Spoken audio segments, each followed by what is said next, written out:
Welcome to Swing and a Miss, a baseball podcast. where our braggadocious opinions are backed up by cherry-picked stats. Welcome to Overreaction Season. We won the gold medal in podcast. We did? Yeah. Why didn't we get a ceremony? Because there was no silver or bronze medal. We were one of one. Ah, one of one's great. Alyssa Liu stole everything. Oh, fair enough. She stole that medal from us too. She earned it. Welcome to episode 27.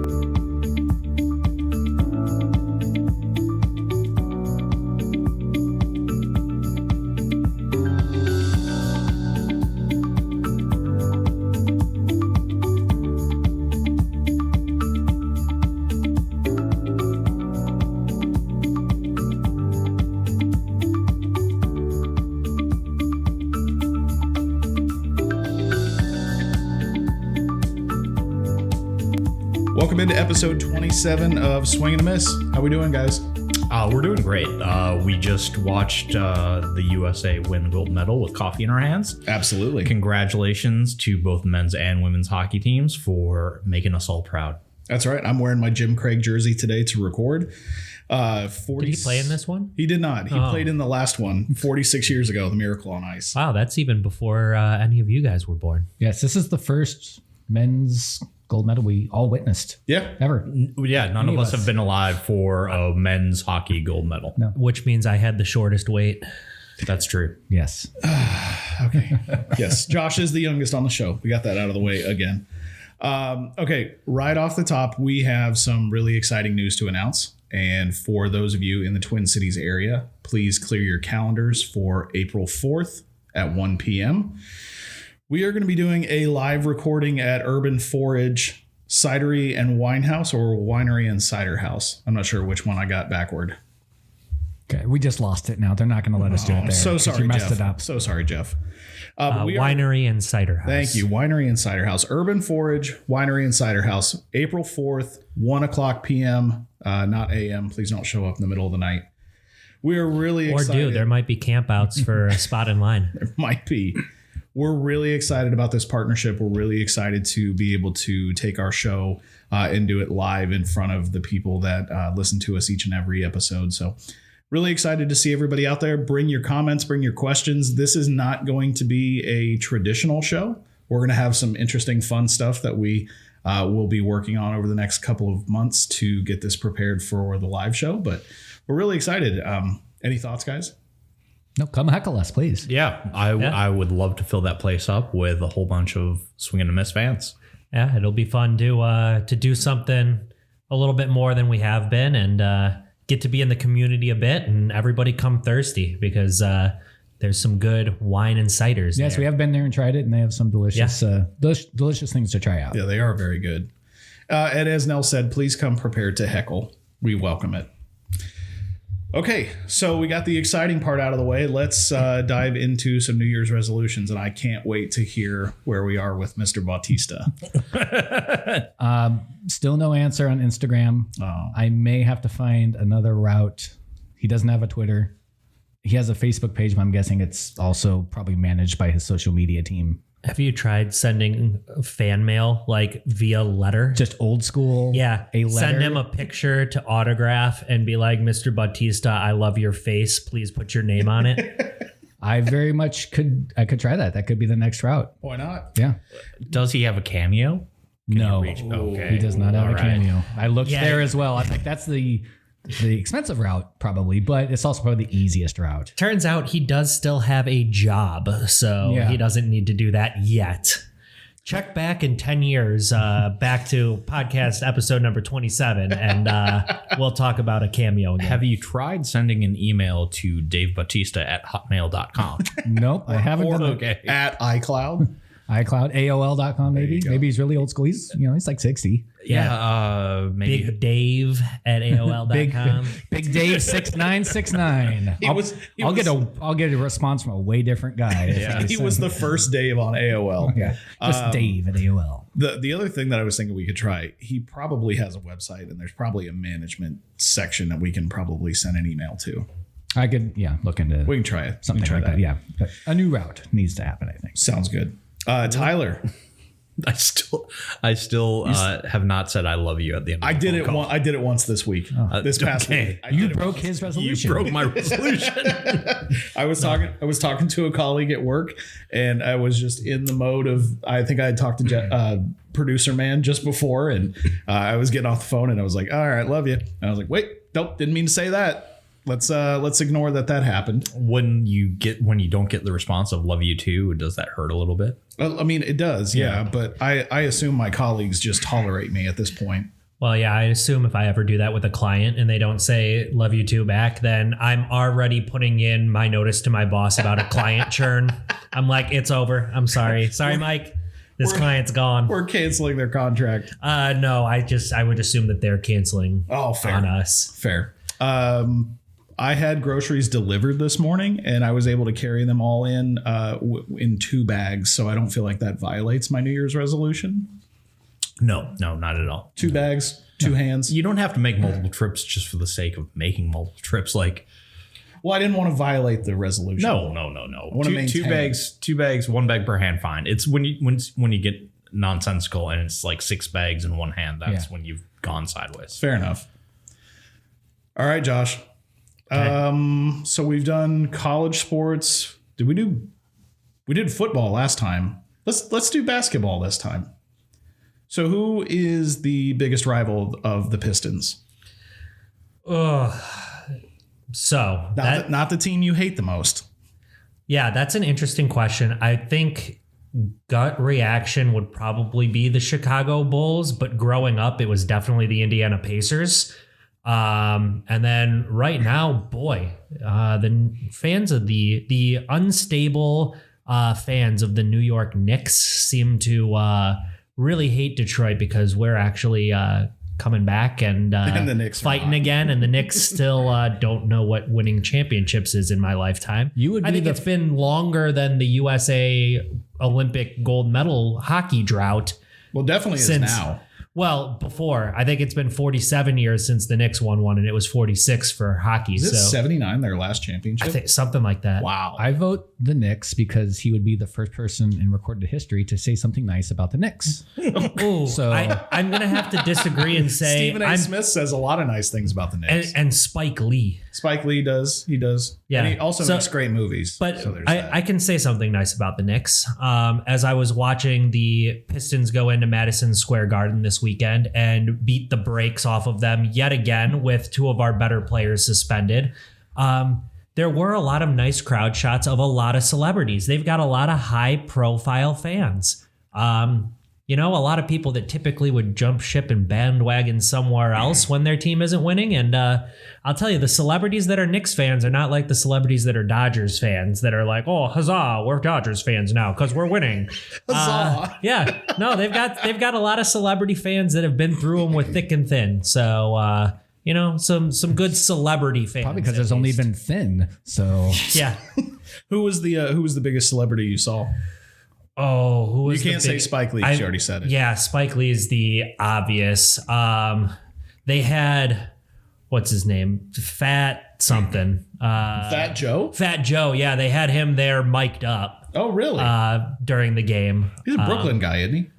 I have no idea. Okay. I'm not going to lie. That is a celebrity that I know very little about other than his name starts with Fat. If he were older, he would know Fat Joe a lot better. Yeah.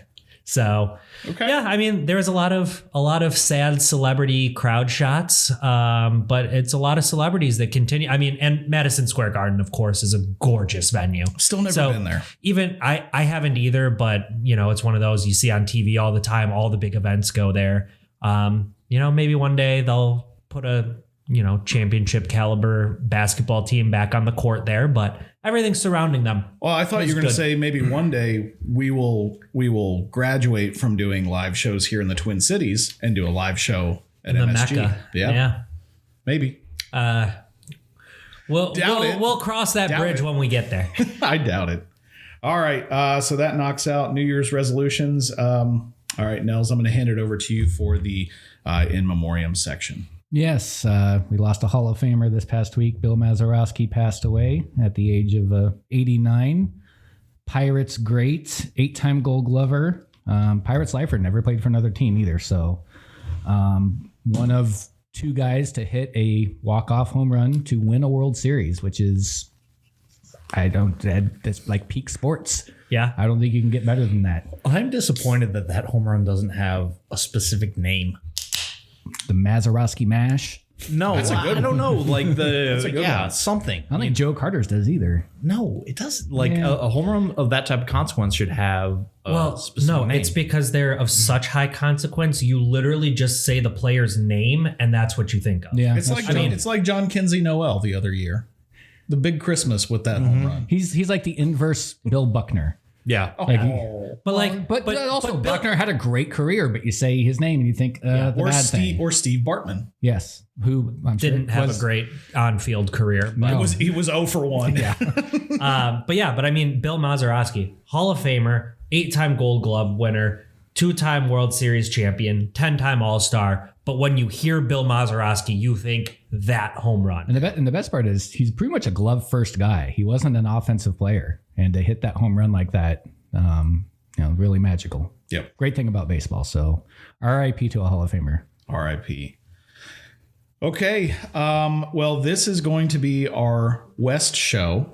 Yes. Yes. Okay. Everybody's looking at me a little funny on that one. I'm just making sure I did the right research. Oh, no, I'm sorry to tell you, Ben. We changed it up. Is it the North? Yeah.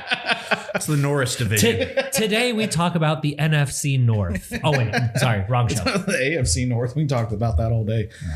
Before we dive into our West assessments, analysis, and predictions, make sure to get at us on our socials. The live show is announced on all of our social medias: Instagram, Facebook, Twitter, YouTube. Please get out that Swing and a Miss Pod or Swing and a Miss Podcast. Send us an email, swingandamisspod@gmail.com. We drink beer on the show, Nels. It's okay if you open it by the mic. It's okay. I don't want to ruin the socials. In fact, we have a wonderful segment at the end of these. I don't know if you know about it. It's called Ballpark Brews. Which, by the way, I encourage, if you're listening to this episode, I encourage you to stay around for Ballpark Brews, because we have our first suggestion outside of this show that came from a podcast that knows more about beer than we do. So really looking forward to that discussion. But let's kick it off. Yep. Let's get into the wild, wild west. Let's get into some baseball. Let's start with the NL. Yes, Okay. because it's what's up on my computer. So, and that's why we did it that way. Exactly. So if you remember from episode 1 of last year, which was on April 2nd, we did essentially a round robin. We go through the division. We talk about who we think is going to finish first, second, third, fourth, fifth. Our analysis of why we think that's going to be the case. And then as a show, we're going to agree upon who's going to win the division and if there is a playoff team that we expect to come out of that division.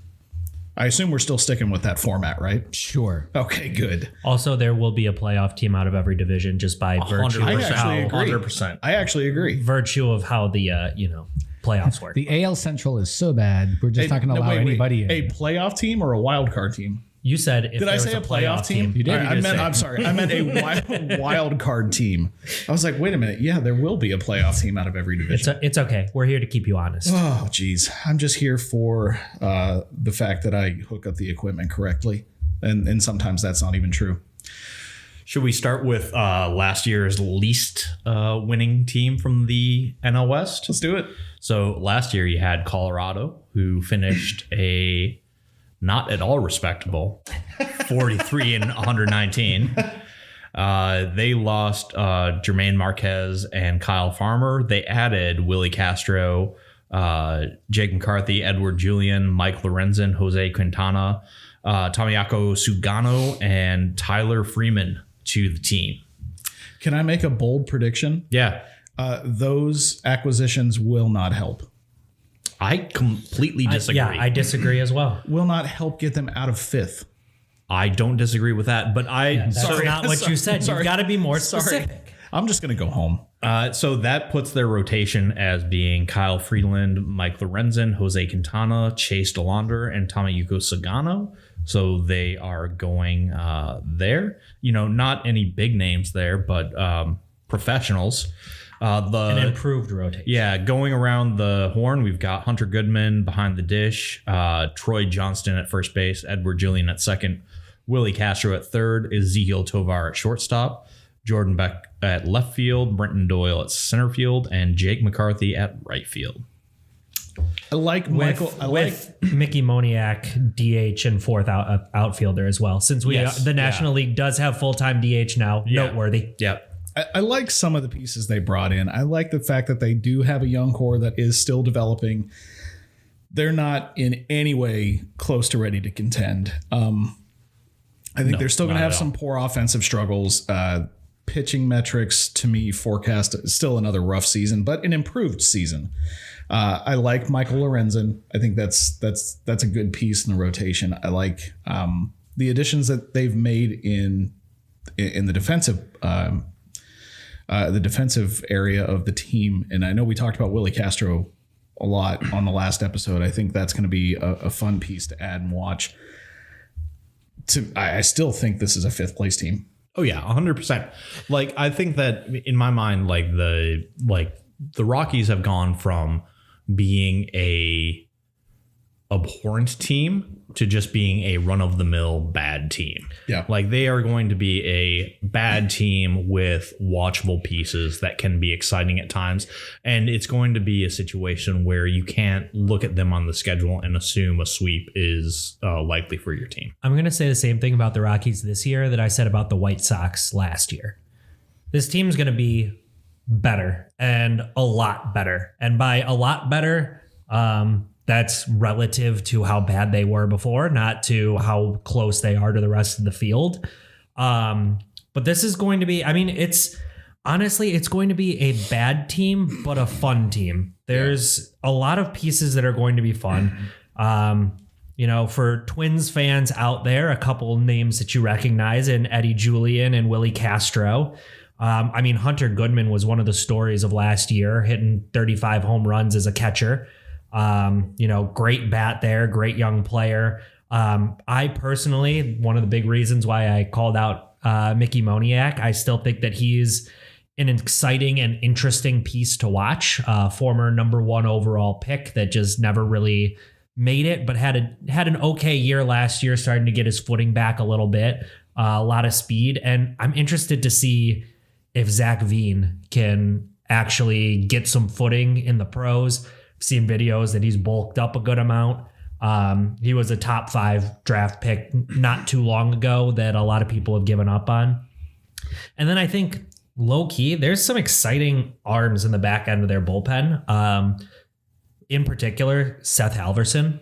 Dude is a flamethrower. So if you're not a baseball nut like us, and even if you are one of us, I don't know if everybody on this podcast is even fully aware of Seth Halverson. But dude throws triple digits out of the back end of the bullpen. He's got an electric arm. Pitching is always tough in Colorado. A little bit of a control issue with him, though. Yeah. Oh, for sure. But exciting. Oh, for sure. It's one of those guys where it's like, if he's on your team and you're good, you're scared every time he comes in, and he could either just be nails or not find the strike zone for 12 straight pitches. But as an outside observer, a fun arm. And I like what they did with their rotation. They added a lot of older veterans with Tomoyuki Sugano, Michael Lorenzen, Jose Quintana. Obviously these are guys that are mostly past their prime, but they're veteran pitchers. They're guys that, might be able to keep, with exception of Sugano, might be able to keep the ball in the ballpark a little bit. And, they might not be the best pitchers on the planet, but they're veteran guys that can eat some innings. Sugano, though, I like him, but last year, his first year as a major league pitcher, he gave up an AL high 33 home runs pitching for the Orioles. Going to Colorado doesn't help bring your home run numbers down. So we may see, if he pitches a full season like he did last year, we may see a record number of home runs out of his hand. But again, just, he'll be 36, pitched a long career in Japan. Also another just veteran guy. I like what they've done to go from AAA team to a bad major league team. It's the first step.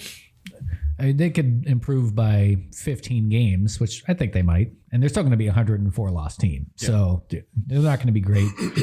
They retained Warren Schaefer as their manager, who took over for Bud Black last year. And he was the interim manager. Bud Black was the first one to get fired last year. Right? Oh, yeah. Yeah. They started like 7-33. And they're like, all right, you got to go. Yeah. So they kept Warren Schaefer on, made him full-time manager. They somehow, I don't know how they still have a bottom tier farm system because they've been bad for so long. So it's not like they have somebody waiting in the wings. There's this thing called development that they don't seem to do well. Yeah, I'm gonna blame Chris Bryant. Sure. The man who every time his name comes up, I remember, oh yes, he is still an active player. He showed up on StatPad the other day. I know. And if anyone has listened to Chris Bryant's interview coming out of spring training, you can't do anything but feel bad for that man. Like his back has totally given up on him. It's not just that swinging a bat in the cage is painful. Walking. Yeah, running. This is like a quality of life. Yeah. For him at this picking up his kids, like all of those things that you just take for granted day to day.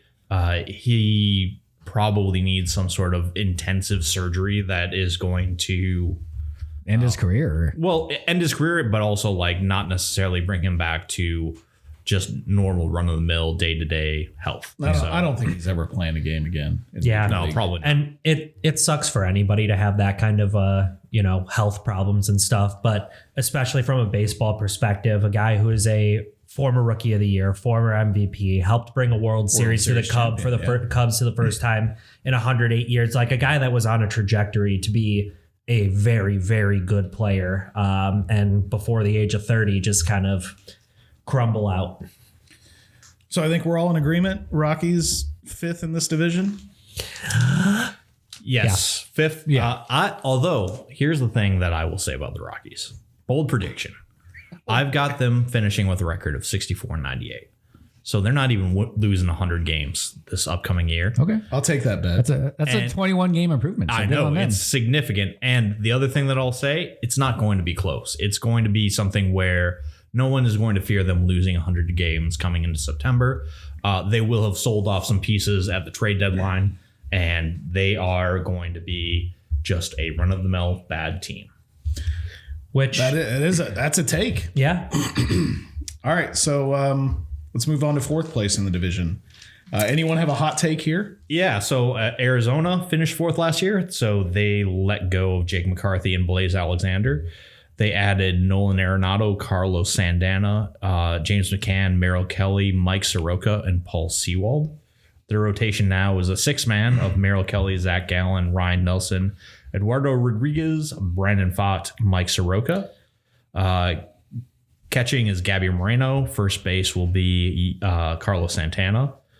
Second base, Ketel Marte. Third base, Nolan Arenado, everyone's favorite. My boy. Shortstop, Geraldo Perdomo. Left field, Alec Thomas. Center field, Jordan Lawler. Right field, hopefully by opening day, is Corbin Carroll. He's broke his hamate bone. He should have enough time to get back, but it's going to be touch and go. And DHing should be Pavin Smith. They do have Lourdes Gurriel right now on the IL, but he should be back for opening day, maybe. Can we take bets on the color of his hair for opening day? Oh, purple. He's go purple again? 100%. I like the purple. Yeah. The only thing that he might go to is because they've got the throwbacks now, he might go to teal. Ooh, I like that. That would be cool. I think he'll do both. He'll look like a 2001 Diamondbacks. Let's do a stripe.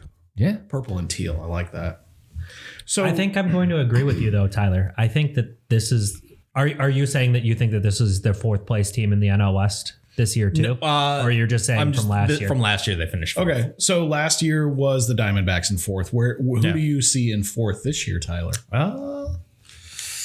Let me see here. Yes, still 4th place. Okay, Still 4th. Me place. as well, and just from one Detroit fan to the airwaves, Eduardo Rodriguez. I don't think Detroit will ever get over him vetoing the trade at the trade deadline to go to the Dodgers just to handcuff us, say he doesn't want to go play out west, and then sign with the Diamondbacks 3 months later. you're gonna have to clean your own mic condom after that. Yeah. I mean, I think that this is a team that just didn't really improve. Is Corbin Burns out for the whole year? He's supposed to be back middle of the year. Middle of the year? No, I don't think so. Well, I think that's one of those things. Like if they surprise people and they're still competitive when Corbin Burns comes back and he's able to be the Corbin Burns of old, they could potentially surprise people. But a lot of things have to happen. I think that they'll be so far out by then. I don't think that they really got any better. You're banking on health from Corbin Carroll, which is already starting out not good. All the trade talks about them trading Ketel Marte before the year starts. This may be a team that you see in taking on Nolan Arenado is a bit of a risk. My favorite player in the league, but aging, the bat is slowing down. The glove is still very good, but almost, I mean, what they gave up for him was kind of crazy for this, that it's, I wouldn't be surprised if you see them selling everything come deadline. Okay. Going into the 2027 season, Paul Sewell, Laura Scuriel, Merrill Kelly, and Zach Allen will all be free agents. So if you're looking to see what your team needs at the trade deadline, those are the people that you're looking to pick from the Diamondbacks. Lourdes Gurriel on another team just doesn't seem like it makes any sense ever. Wouldn't be as fun. No, not at all. Wouldn't be as fun. I want him on my team, but I want him to stay on the Diamondbacks. You want everyone on your team right now. Honestly, he just wants his team to actually do something. I want all the fun players. What do you think, Nels? Who comes in fourth? Well, I'll give my thing at the end of the West. Okay. For the Diamondbacks, we talked about the injuries. Like Josh said, if they can be around 500 at the All-Star break, I guess, when these guys start coming back, maybe they can make some noise. But I think it's just too much for them to overcome this year, and I don't see them doing it. They don't have a great farm system either. They're usually low 20s. They're ranked, so there's nobody waiting in the wings to come in and kind of save them this year. So it might be kind of a lost year for them. And if they do go sell mode at the deadline, looking at such a poor farm system overall, that's where you can see, with all the rumors of potentially trading Ketel Marte, that come deadline, a team that needs a big bat in the middle of the infield, you could see them try to get a big haul for him. Tyler was talking about impending free agents, but that's one where they can get a really reset your farm system type deal from somebody. They're also waiting on AJ Puck to come back too. He's one of the high-end relievers in the game. So he's another name. Almost every single team in the league has got a second baseman that's worse than Ketel Marte. Yeah. Oh, I would say he is one of the 2 or 3 best second basemen in the league. So that's pretty much everybody. I'm actually going to operate the same as Nels, and I'll reveal my picks at the end other than Colorado. But I think we're all in agreement that if Corbin Burns is coming back mid-season and they have a fighting shot and they haven't traded away a significant amount of their pieces, could be a dangerous team at that point. Not for the division, but for a wild card. So, right. All right, third place. Well, last year, third place was the San Francisco Giants. Departing was Justin Verlander, Dominic Smith, Wilmer Flores, Andrew Kinsner. They added Luis Arraez, Harrison Bader, Tyler Mahle, and Adrian Hauser. Their rotation sets up to be Logan Webb, Robbie Ray, Tyler Mahle, Adrian Hauser, and Landon Raup. Oh, I wish everyone could see Nels reacting to these names. I was very happy at the beginning, and then you kept saying names, and then I began to frown more and more. Catching is some guy named Patrick Bailey. That guy. First base, Rafi Devers. I think it's Devers. Yeah, I think it's Devers. Rafi Devers. Luis Arraez at second. Matt Chapman at third. Willie Adames at shortstop. Elio Ramos at left field. Harrison Bader, your new favorite player, at center. Yes, sir. And then Young-Hoo Lee probably in right. Yeah. And Bryce Eldridge is going to be the likely DH. Probably splits time with Devers between DH and first base, would you say? Yeah, and we'll see, depending on how his spring goes for Eldridge. If he lights it up, I don't think they'll have a choice but to put him in. So, Nels, I'm looking over this team. Yes. How do you feel about your bullpen? Not great. Not great. Okay. No. They traded a bunch of pieces last year as a fire sale out of their good arms, and their best arm, Randy Rodriguez, blew out his elbow at the end of the year, so he's gone for this year. He won't be back till next year. Do you need that as a pitcher?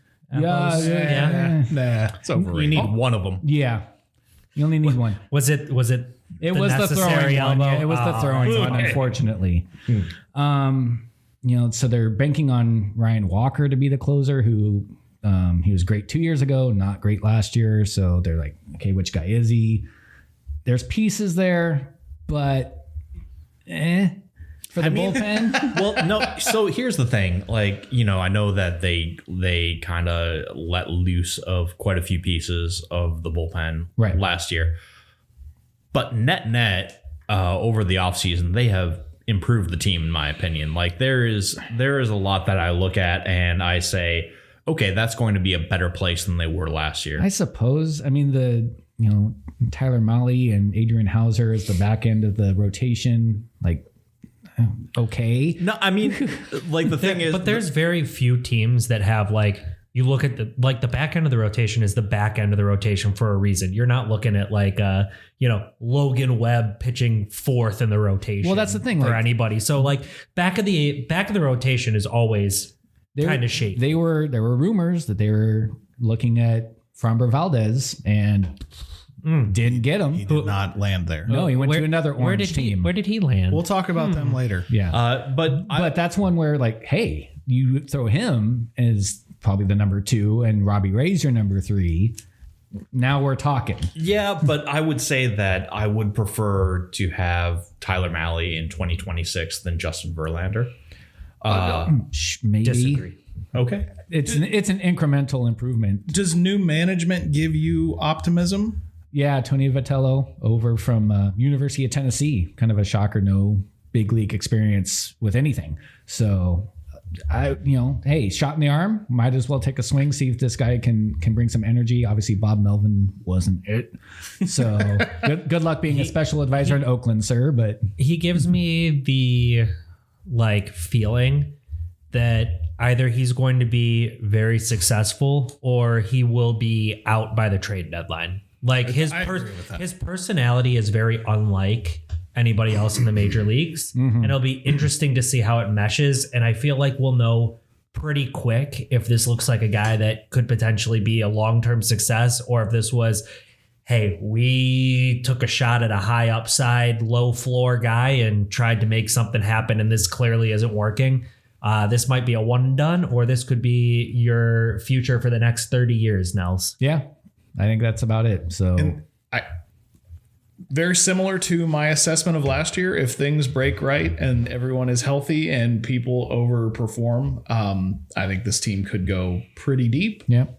And that's where I'll leave it for now. And I think on paper, this offense is much better than they performed last year. The offense projects to be very good. Yes. I feel like they underperformed. You complained about the offense not scoring runs last year. Well, there was a stretch where they did not score any But runs. I look up and down this lineup stretch. And a bit with the depth, and especially seeing what Bryce Eldridge could come in and do.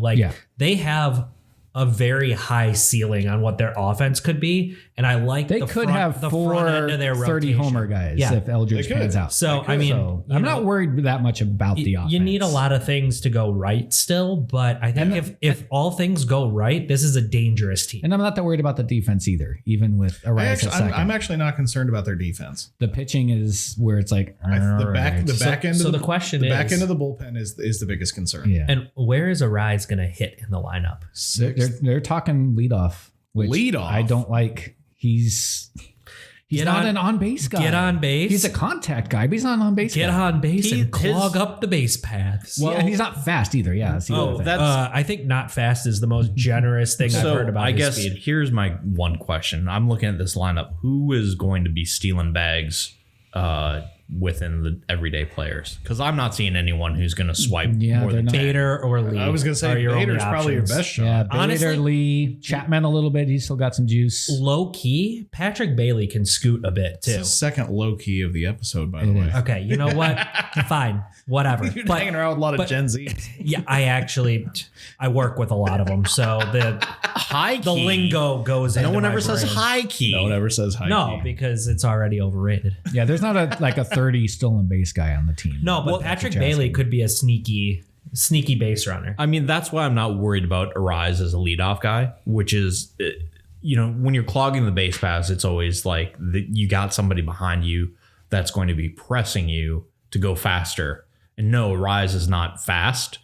But the question is, okay, if It's not Billy Hamilton. behind him. no. But my strategy, if it was me personally in my philosophy, and nobody has ever paid me to put together a lineup, but I'd go somebody like Harrison Bader that's got a little bit of that top end speed at 1 and then have a Rise at 2 because he's got such good bat to ball. You get somebody with some speed on ahead that you know that he's probably not going to strike out, get bat on ball, move the runner forward. Fair enough. And the Giants have a middle-ish farm system. All the rankings I saw depended on whether they still put Eldridge in the farm or not. So, If things do go sideways at the trade deadline, your team is looking to pilfer Robbie Ray, Luis Arise, and Tyler Mahle away from the Giants. yep. Yeah. All right, next up, the whale's vagina, as one great Will Ferrell once said. Last year, the Padres won. San Diego. Last year, the Padres won 90 games, lost 72. In the offseason, they've lost Dylan Cease, Ryan O'Hearn, Robert Suarez, Luis Arise. They've added Griffin Canning, Miguel Andujar, recently Nick Castellanos. Sung Mun Song came over from the KBO, and Jermaine Marquez. And their rotation is Michael King and Nick Pivetta. Joe Musgrove is coming back from Tommy John. Love So it. that is going to be exciting for me and my fantasy team. I love his band. Randy Vasquez and Jermaine Marquez. You've got Freddie Fermin catching. I did the same thing earlier. Freddie Freeman's catching for the Dodgers. I was reading through stuff like, Padres. wait, when did the Padres trade for Freddie Freeman? Gavin Sheets at first, Jake Cronenworth at second, Manny Machado at third base, Xander Bogaerts at short, Ramon Laureano in left field, Jackson Merrill in center field, right field is Fernando Tatis Jr., and DH is Miguel Andujar. / Nick Castellanos. Wait, can I ask it? Just like we don't have to dive deep into this. Was anyone surprised by the Castellanos signing to San Diego? Just like one sentence or less. I don't know that surprised is the right word. I had no idea where he was going to end up. So really anything made sense and also didn't make sense at the same time. I don't feel like he fits there. They also, He's a SoCal dude. He's got his it's personality not about fits. that. you can drink a beer in the dugout in San Diego. Yeah. They'll let you do that there. They also might be playing him at first base. Yeah, we We saw that in spring training. So, yeah. we'll see by the about way, that. happy spring training. Yeah. Yay, baseball's back. Let me just say though, Castellanos obviously came up in the Tiger system, was a high prospect, initially came up as a third baseman. Most people know him as a right fielder in Philly and a little bit in Chicago when we traded him at the deadline. And Cincinnati. And Cincinnati. Yep. How can you forget Cincinnati? Most people do. A deep drive. Well, a deep drive. He doesn't know if he'll ever put this headset on again. Nick Castellanos, not a great defender anywhere he's been. So No, he's not great. trying to put him in the field is like a flexibility move for hopefully a handful of games. He's best suited as a DH. I think his bat will still play a bit. I think a fresh scenery, a new place, new clubhouse, just kind of reset will be good for him. I think I think he's still a good hitter. I think he's still got the skills to be a good hitter. I think he's a great hitter still. But he needs to be a DH. And if he's not DHing, he's got maybe 30 games in the field where you rotate him at first and maybe left, honestly, just to rest a guy and keep him in the lineup. Here's my concern. And Nick Castellanos seems like a pretty swell dude. I don't think he's going to make the team coming out of camp. I think he is beyond cooked, and He might not. It is disappointing, but it all has to end for all of us at one point. For some of us, it never started. I was going to say it ended for all four of us a long time Yeah, ago. it ended for me in like high school. I don't know what you're talking about. I don't know. I mean, this is still a guy who hit 250 with 17 home runs and 72 RBI. less, right? Yeah. Okay, just making sure. Well, no, I'm talking about the Padres. just So I messing think with you. like Just I think messing that's with you. a good piece as a hitter in their lineup. I'm excited. I'm bullish on the Padres. this You're year. excited to play against. No, us. I'm You're excited to about. see what Herman Marquez can do outside of Colorado. He's been with them for Yeah. like 10 years.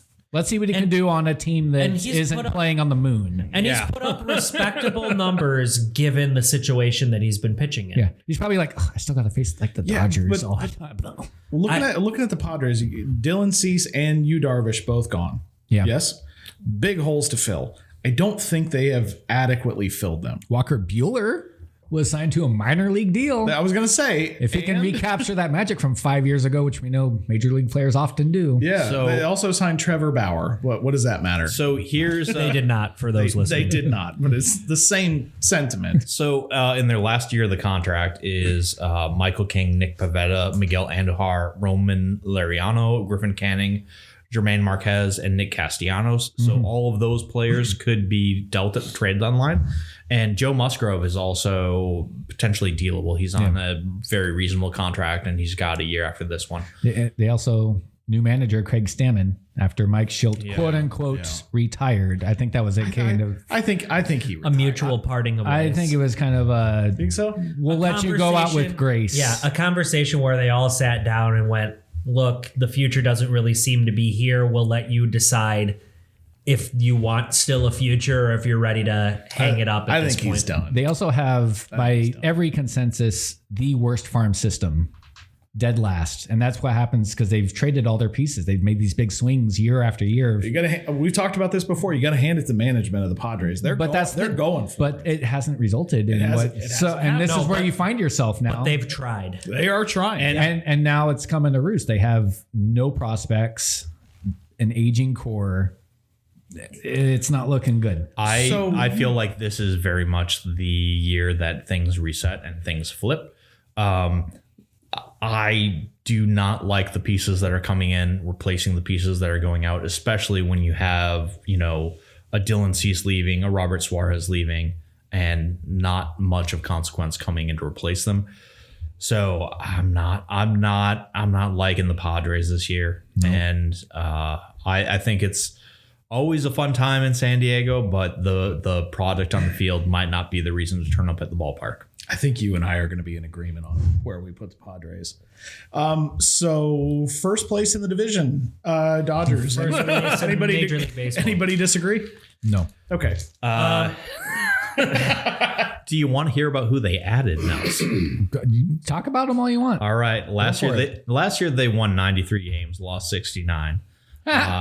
They lost Kirby Yates. Oh no.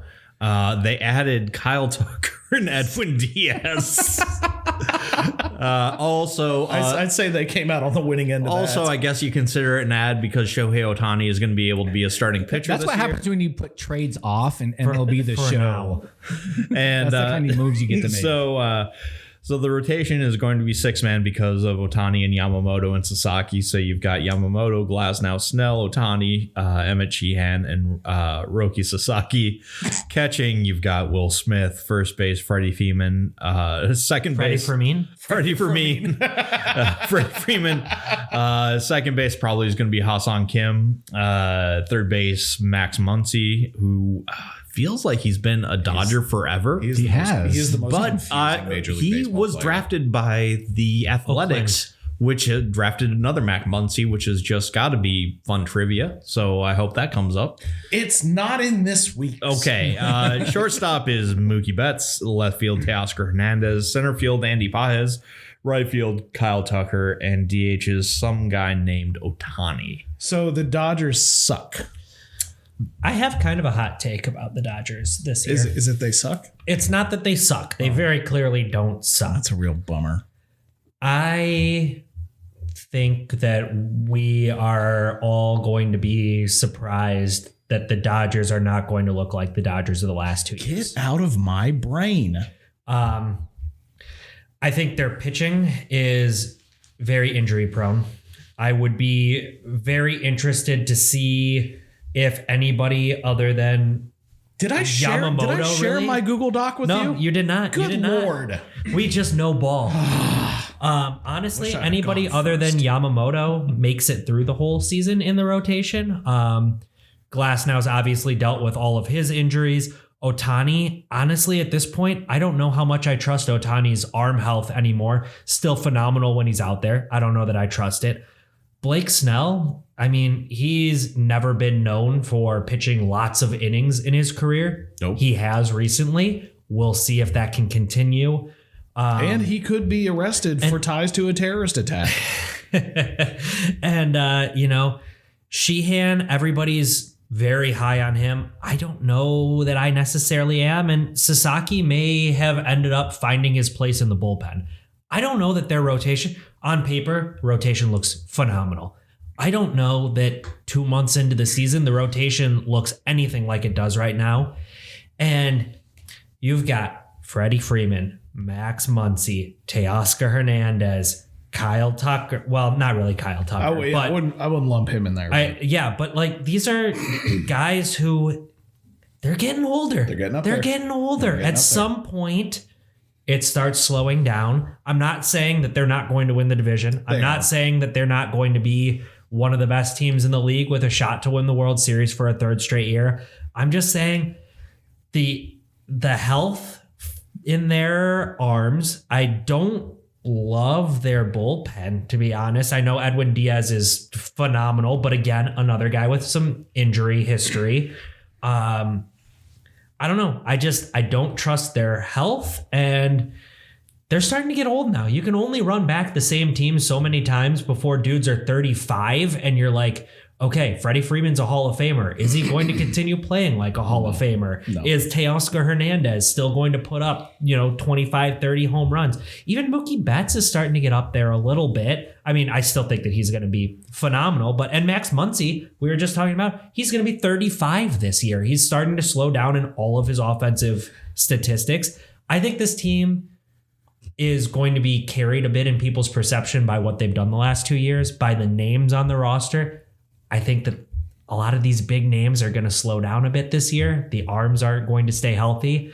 They're a lot more vulnerable than people want to think that they are. I genuinely could not agree with you more. I couldn't disagree more, Josh. Well, and here, Ben, you get nothing to say because you just agreed.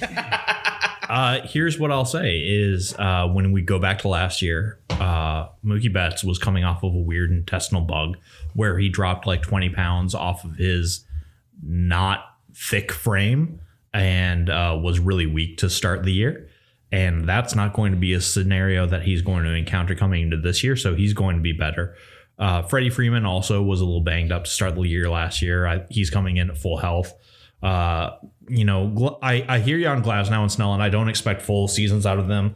I do expect that Shohei Ohtani is going to be to a place where he is going to revert back to what we expect Shohei Ohtani to be.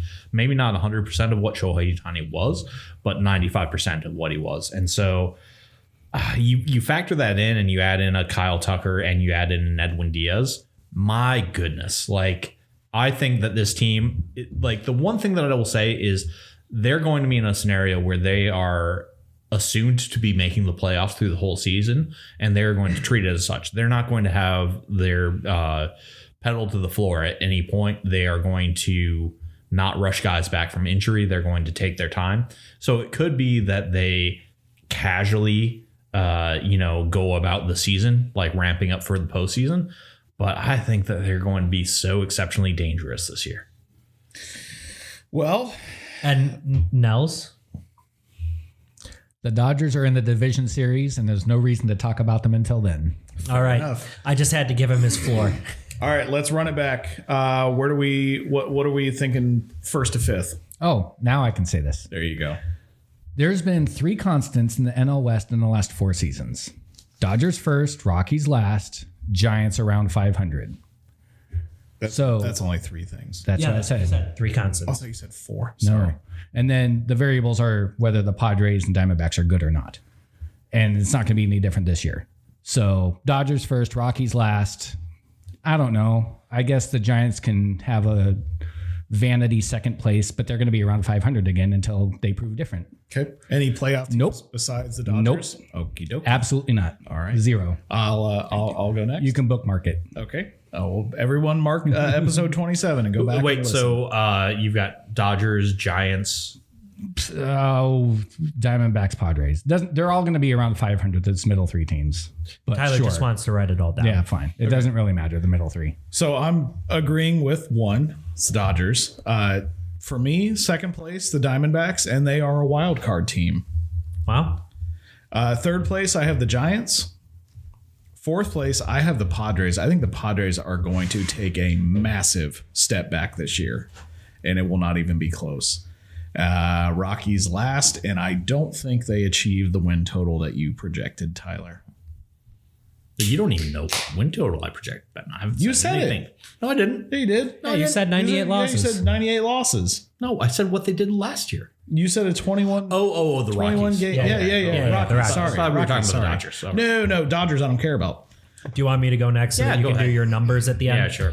All right. Despite everything I said about the Dodgers, I still think they win the division. I still think they're the best team in the division. However, it is less stable than it has been in the previous years.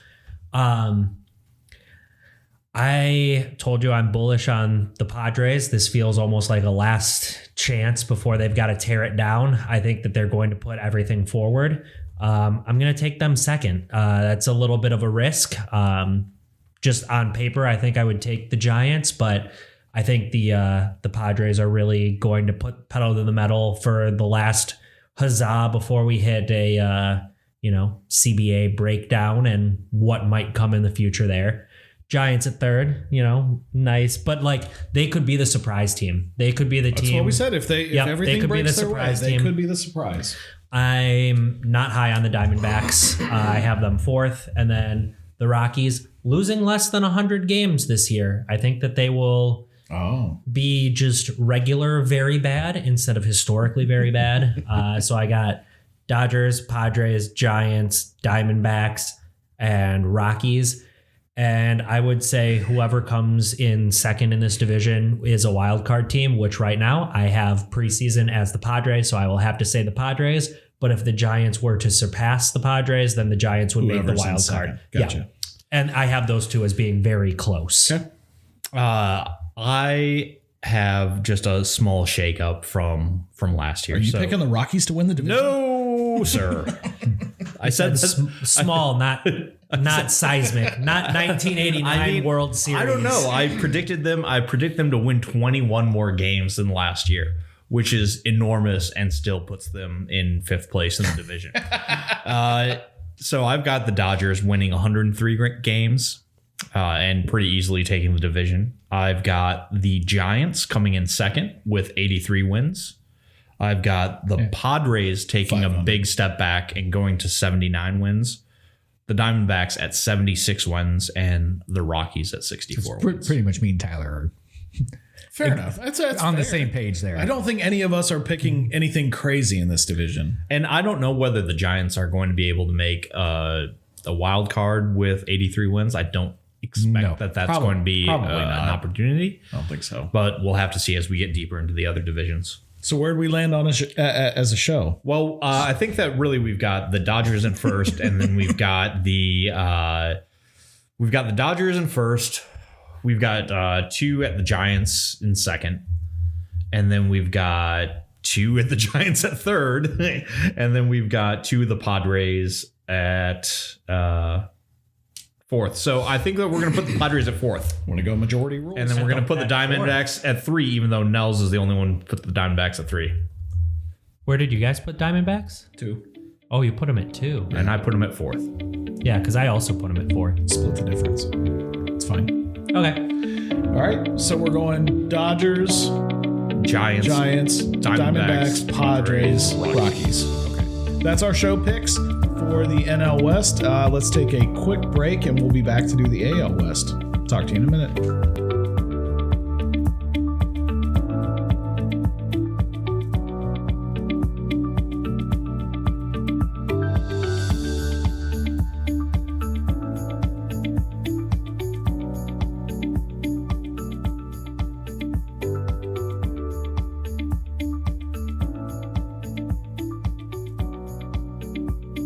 And welcome back. Let us now dive into the AL West. Merc League.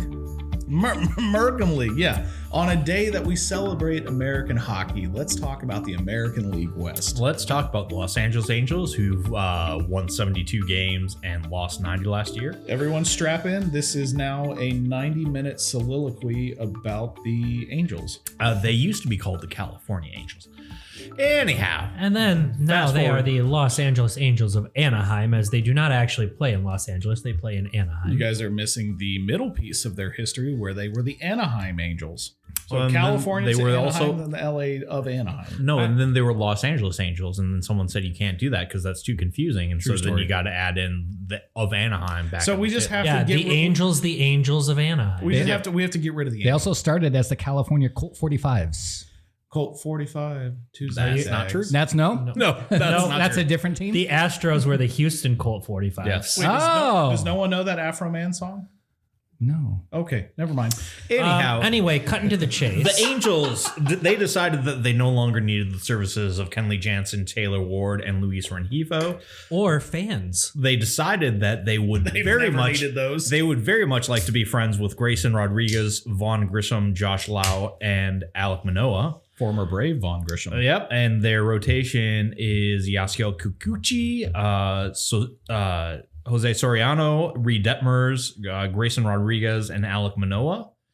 And then they are have got Logan O'Hoppe at catcher, Noah Shanuel at first base, Christian Moore at second base, Yohan Moncada at third base, Zach Neto at shortstop, Jorge Soler at left field, Joe Adell at center field, Josh Lau at right field, and DHing Trout or playing instead of Soler. Like, it'll depend on how they feel about Trout's health. But yeah, that's I our. completely forgot Soler was in Anaheim. Well, that's where So- he's at right now. He's So, not. He's in Los Angeles. Of Anaheim. Yeah. so I'm just going to go ahead and say it. This is going to be the worst team in baseball this year. It's not even going to be close. Oh, it'll be close. The Rockies are going to be very bad too. I don't think it'll be close. I think the Angels are going to be the worst team in baseball. I They've got some fun young players that if you put around real professionals could be very fun pieces to have. A Christian Moore, Zach Neto, those are young, fun players. Those cannot be your star players. Those cannot be your best players. I would happily take them on the Tigers. Zach Neto filling in at short, a team that needs a good young shortstop, a team that needs a good young second baseman. Different division. Talk about the West. No, I know. I'm saying just in general. If you're a team that needs a good young shortstop or a good young second baseman, Christian Moore and Zach Neto are the kind of guys that you'd be like excited to see coming up. When you're the Angels, and those are probably your best players behind Logan O'Hoppe, who is also pretty solid.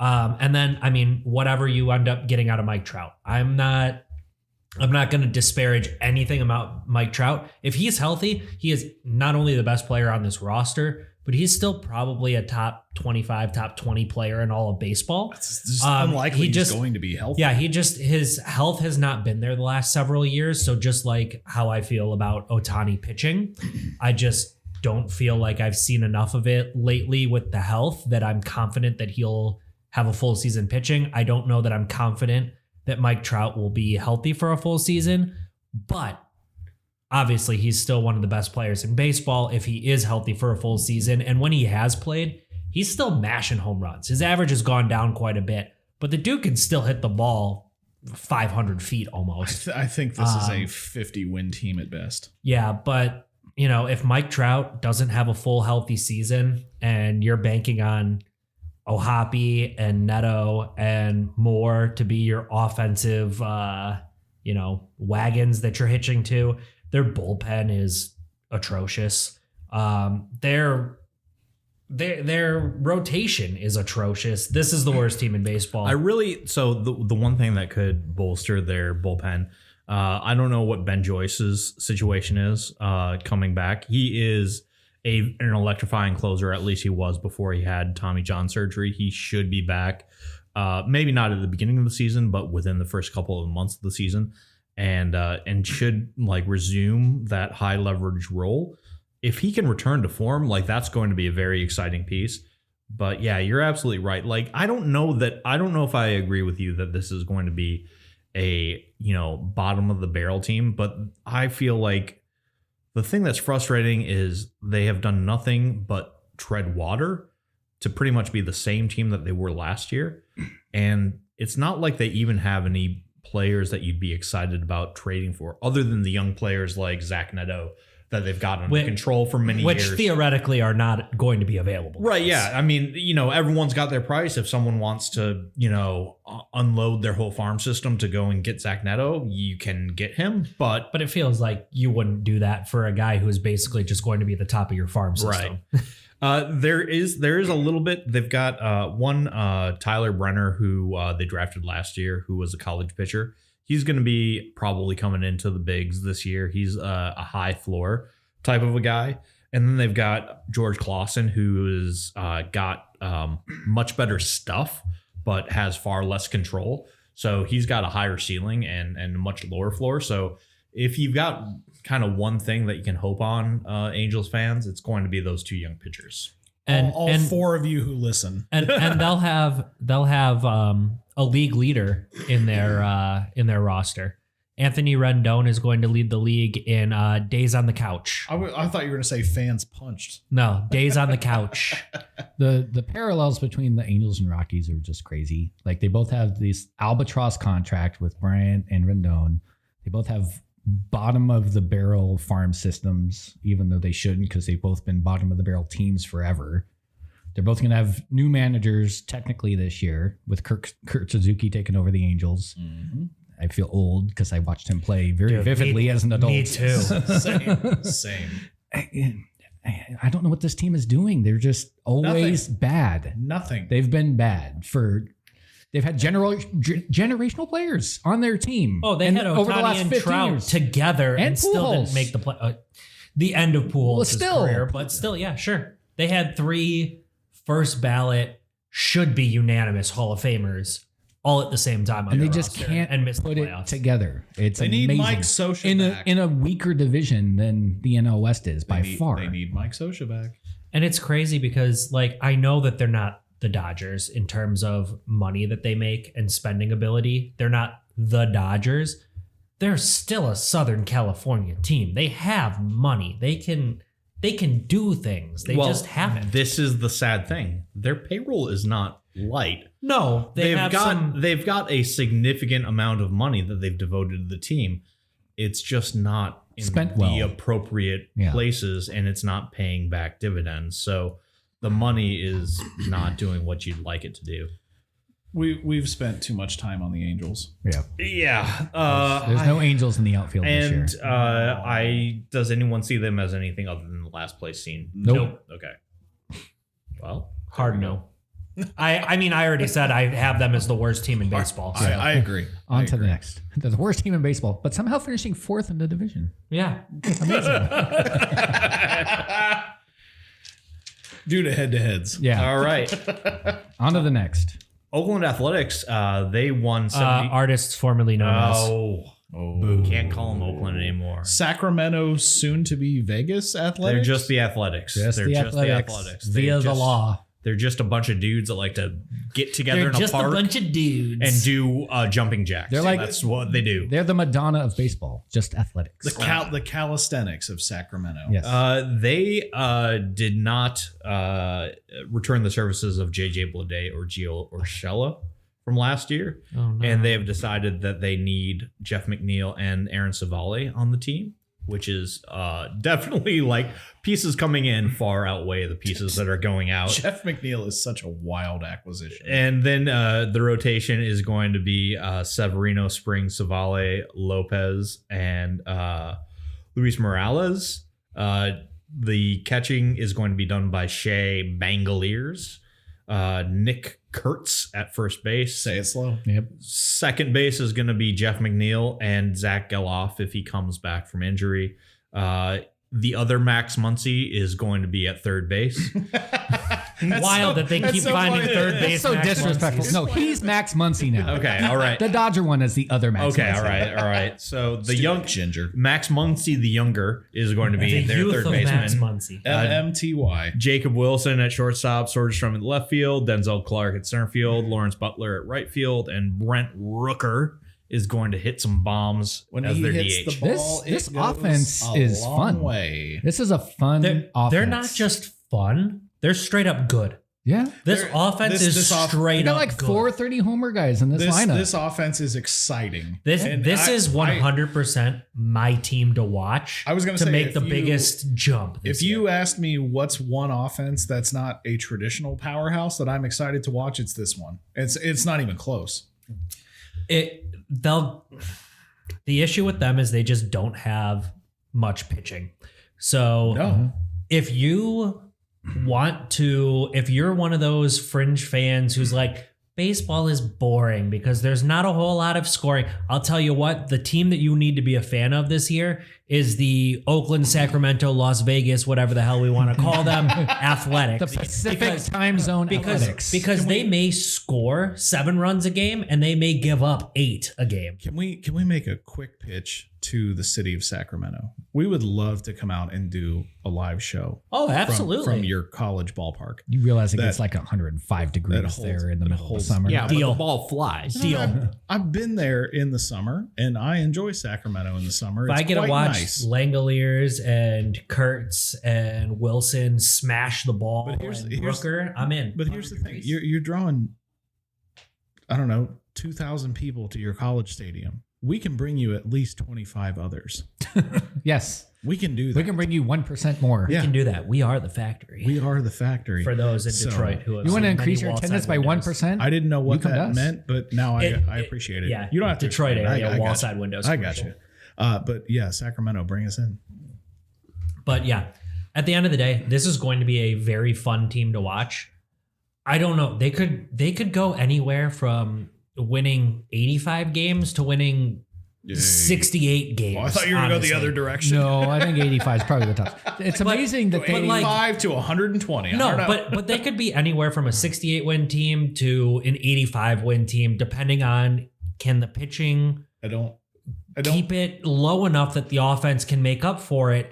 They're a true wild card, not in a playoff sense, but in terms of a how does this season go from a record sense. But at the very least, they're going to be fun. This feels like the Cincinnati Bengals of Major League Baseball, where they can score as much as they want, and I think they will, but they're going to give up just as much as they score. And most nights, they're probably going to give up more than they score. They're basically the Giants. They have a very good offense, and then the pitching is suspect, and you don't know where that's going to No, take. shut the bleep up. You have Logan Webb and Robbie Ray at the top of your rotation. Yeah, they this have is- Louis Severino and Jeffrey Spriggs. Yeah, this is I don't not- want to this is hear you not- comparing those pitching. This is not the Giants. The staff, The Giants are not Giants are not better a team. not one for one guys, but the whole staff's Giants are a better team.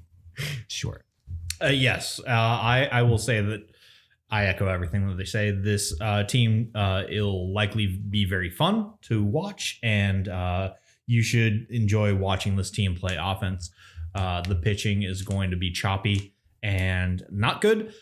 There is some young arm development that the Athletics have got coming in. I don't know if they're going to really lean on them coming up in this year. They might try to keep their powder dry for another year, but they do have some reinforcements. If they do come out to a hot start, there could be some folks that make an appearance sooner rather than later. Yeah, they have a middle of the pack farm system by everything that I researched. Yes, so. but I will say that their farm system is starting pitching heavy at the top end. Mhm. And so, they've got kind of Leody DeVries, who's their star prospect shortstop. And then like number 2 through 7 are all starting pitching. And we know how athletics ball goes for the last 25 years of, they might trade one of these Shane Langolier type players because they have somebody coming in the wings and they can just restock that farm system. So we've seen it time and time again.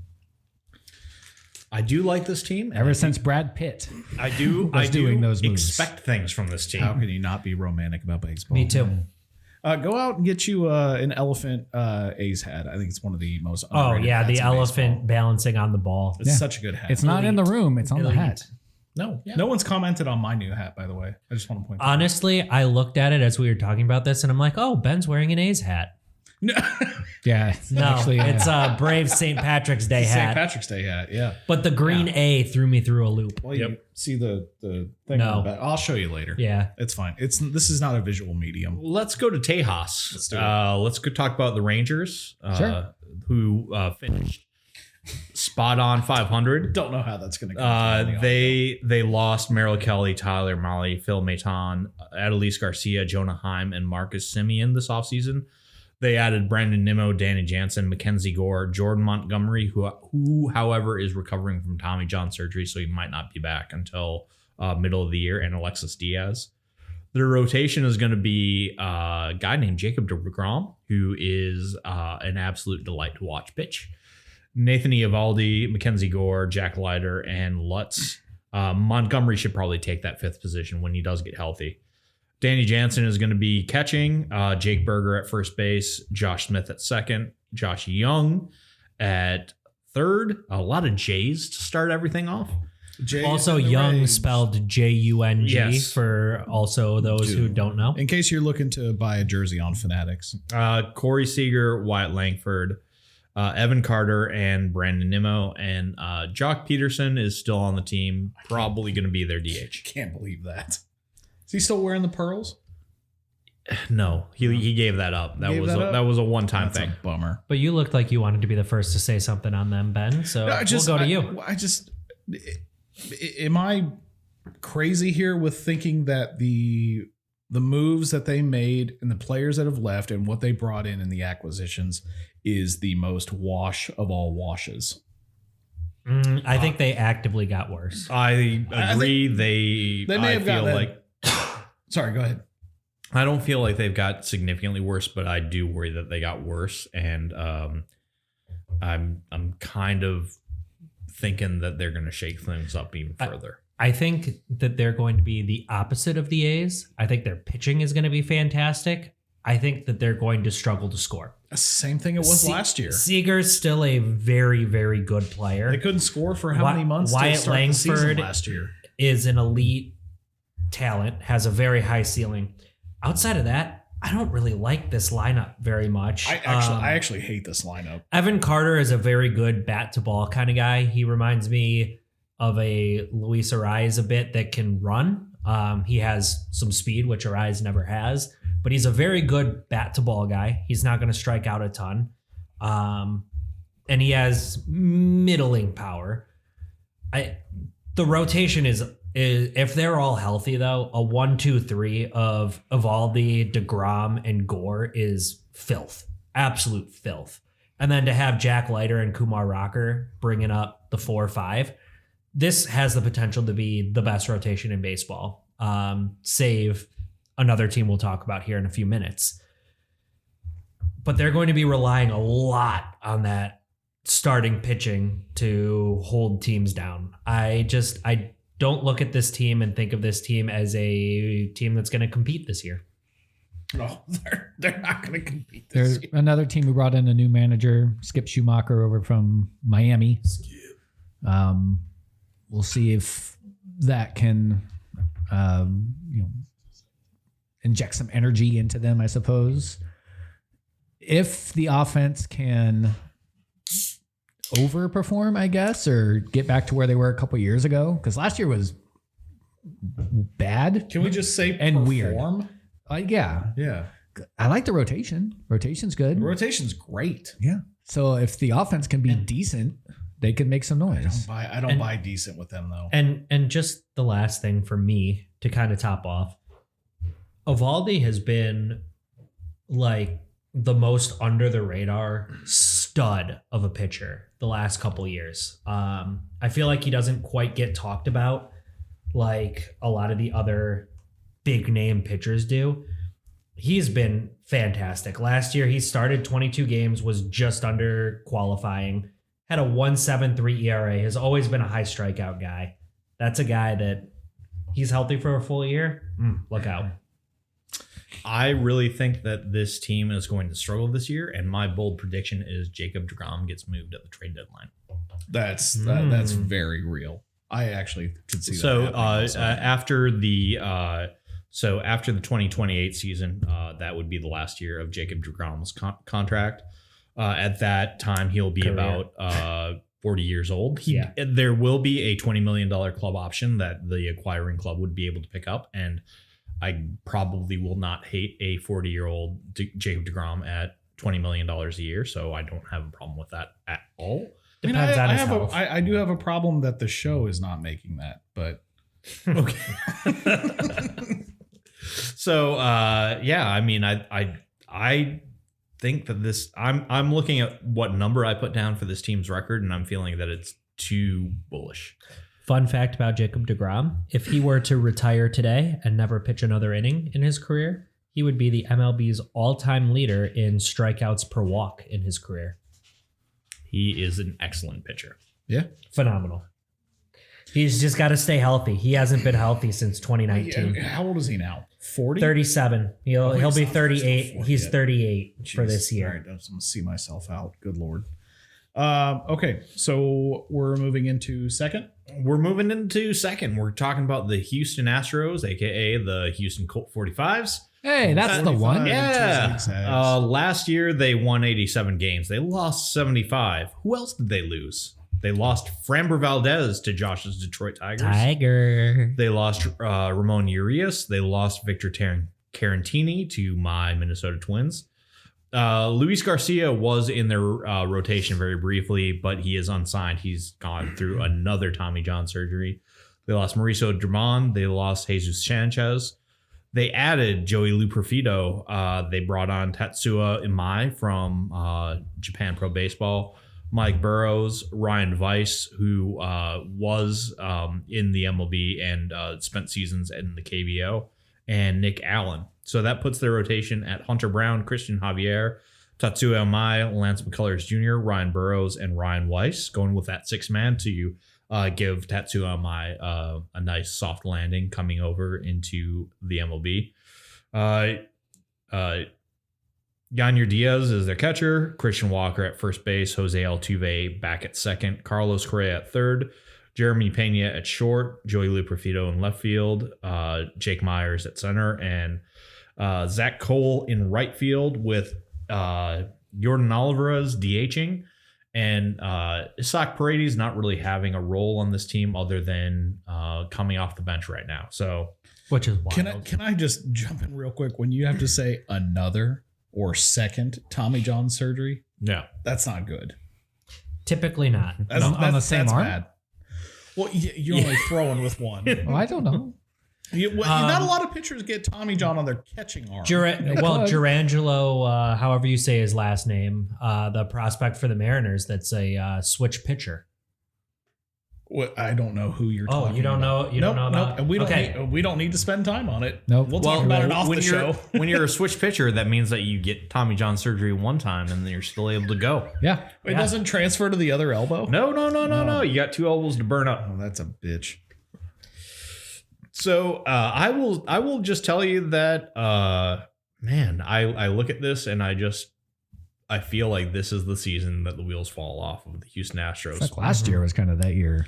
They didn't fall off, but they make the playoffs. Did I tell you? I think we are going to be 4 different picks for all 5 positions. Sure, that's very possible. I will tell you that if Houston succeeds again this year, they are going to have to join the ranks of the Cleveland Guardians and the Tampa Bay Rays of the how do they keep getting away with this franchises, where it just doesn't make sense, where the pieces are greater or the sum of the parts is greater than the pieces, and they keep on making it roll. Lance McCullers Jr., I wish he would come back and be a winning pitcher, but I feel like that guy's made out of crystal.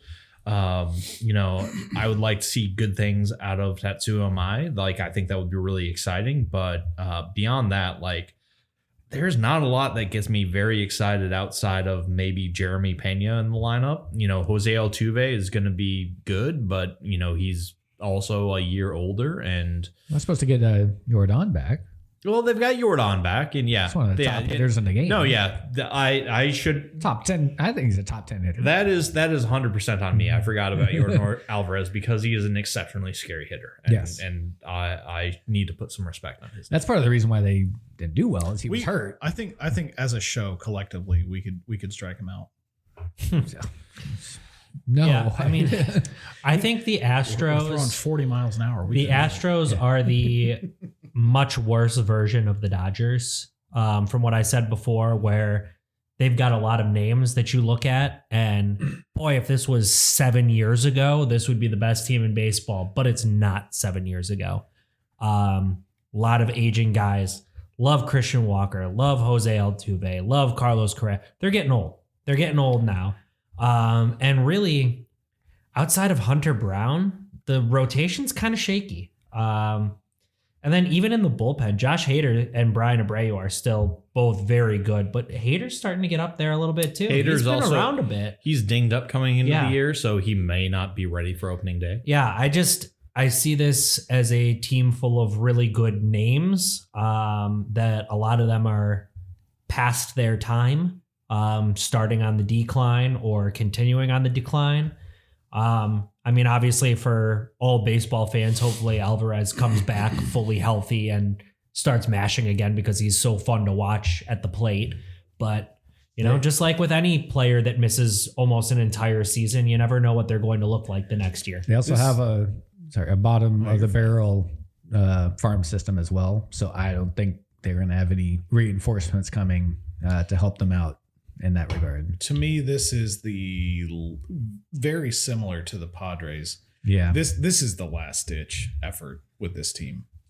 Man, I hope so. We'll talk about where we all have them landing. I do think that maybe the Astros have more of a chance than the Padres to do something this year, but we'll see what happens with the show picks. Should we move on to number one? Let's finish it off. Numero uno. Coming out of the Pacific Northwest, your Seattle Mariners finished last year with 90 wins, 72 losses.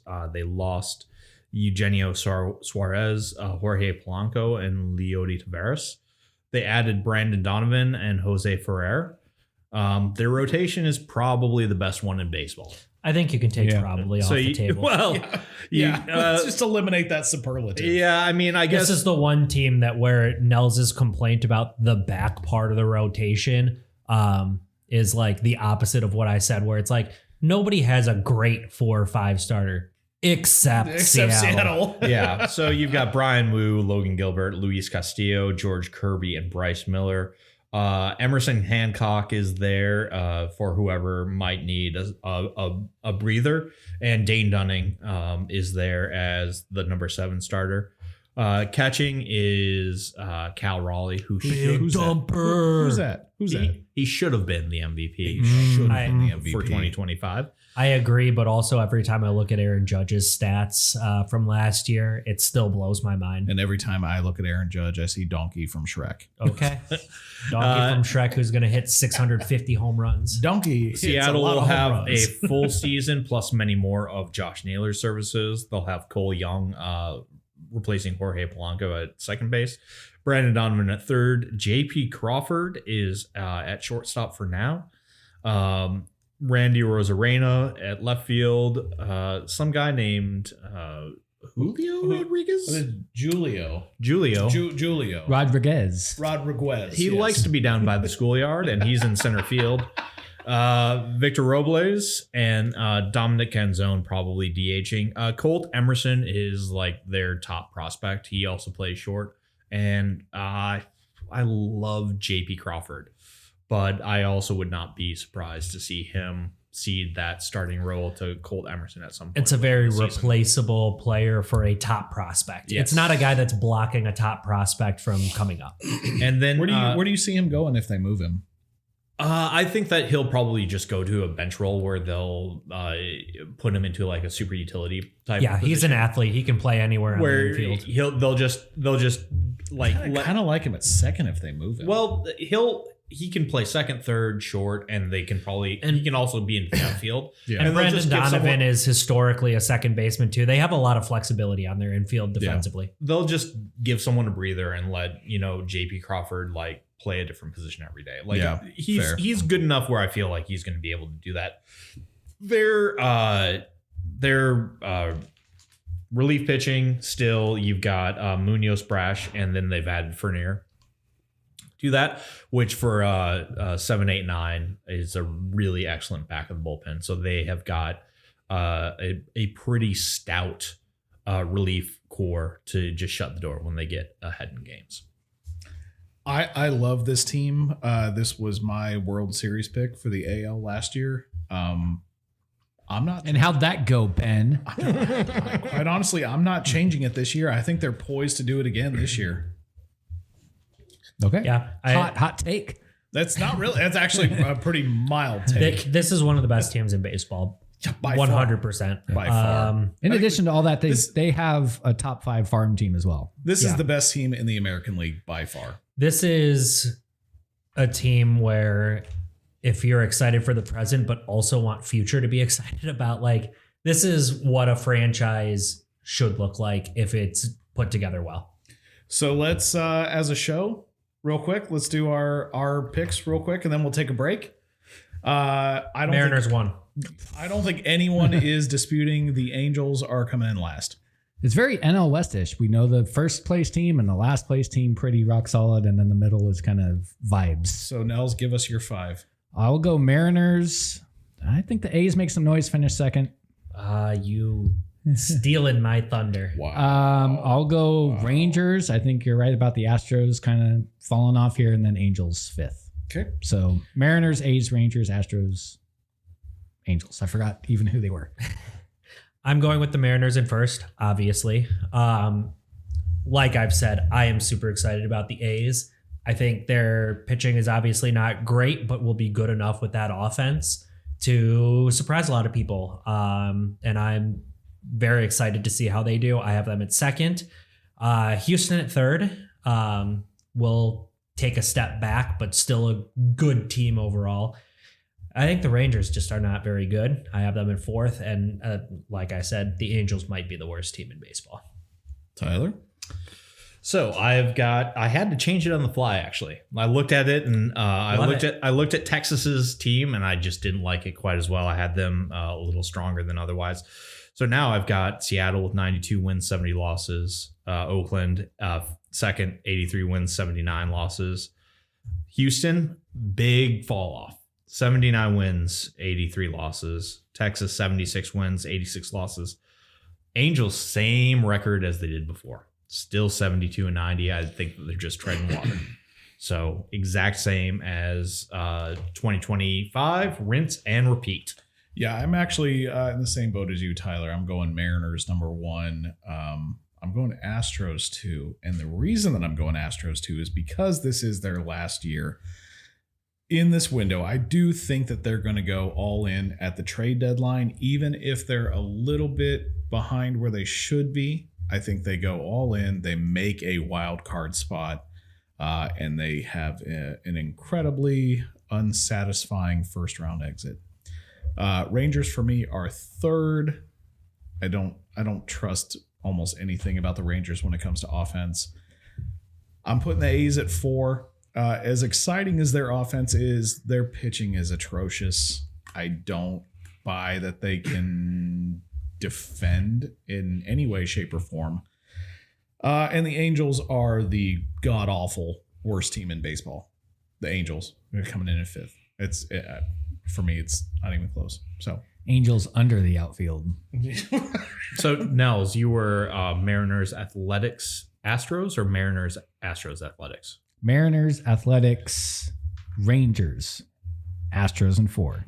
God, listen here, Sacramento. We got a gentleman on this show who's picking your team to finish second. Two gentlemen on this show. Hold on. My question was going to be, is it one gentleman who picks them to make a wild card spot, or is it 2 that pick you not to make the wild card? There's no wild card team coming out of the West. Okay. Either West. Josh? I'm going to have to agree. Oh, okay. So we just No had, playoffs, we but just- a second place finish and a big spike in just- excitement. we had two gentlemen who picked you to finish second, and quite honestly, that's a win. So Sacramento, hit us up, and we'd love to come out and see you. Foreshadowing, one division will have 3 wildcard teams. Wow. I wonder which one. I wonder which one it's going to be after this discussion. Okay, so as a show, where did we land, Tyler? We've got Mariners, Athletics, and then we are equally split as to whether the Astros and Rangers or Rangers and Astros. Does it matter? It's well, let's go with funnier yours. if the Astros finish fourth. It matters in our hearts. Yeah, we'll go with the funny option, which is the Astros going fourth. I picked the Astros second, so it's funnier for me. For Ben to be more wrong. Well, Ben's What's usually very wrong. what's new? All right, so that was the West. West. that was the AL West. We did the NL West first. We did that one, and man, we've got a couple things left that are really fun. Oh, good. Let's take a quick break, and I promise there will be music, and then we'll go from there. Talk to you in a minute.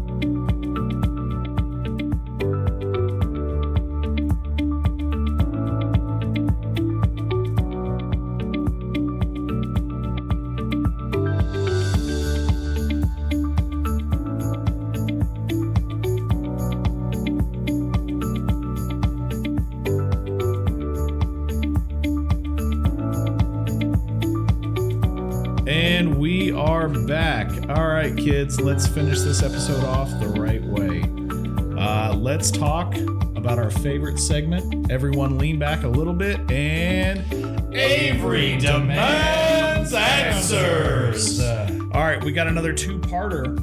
The first one, and by the way, I did research on both these questions, so I would not look stupid anymore.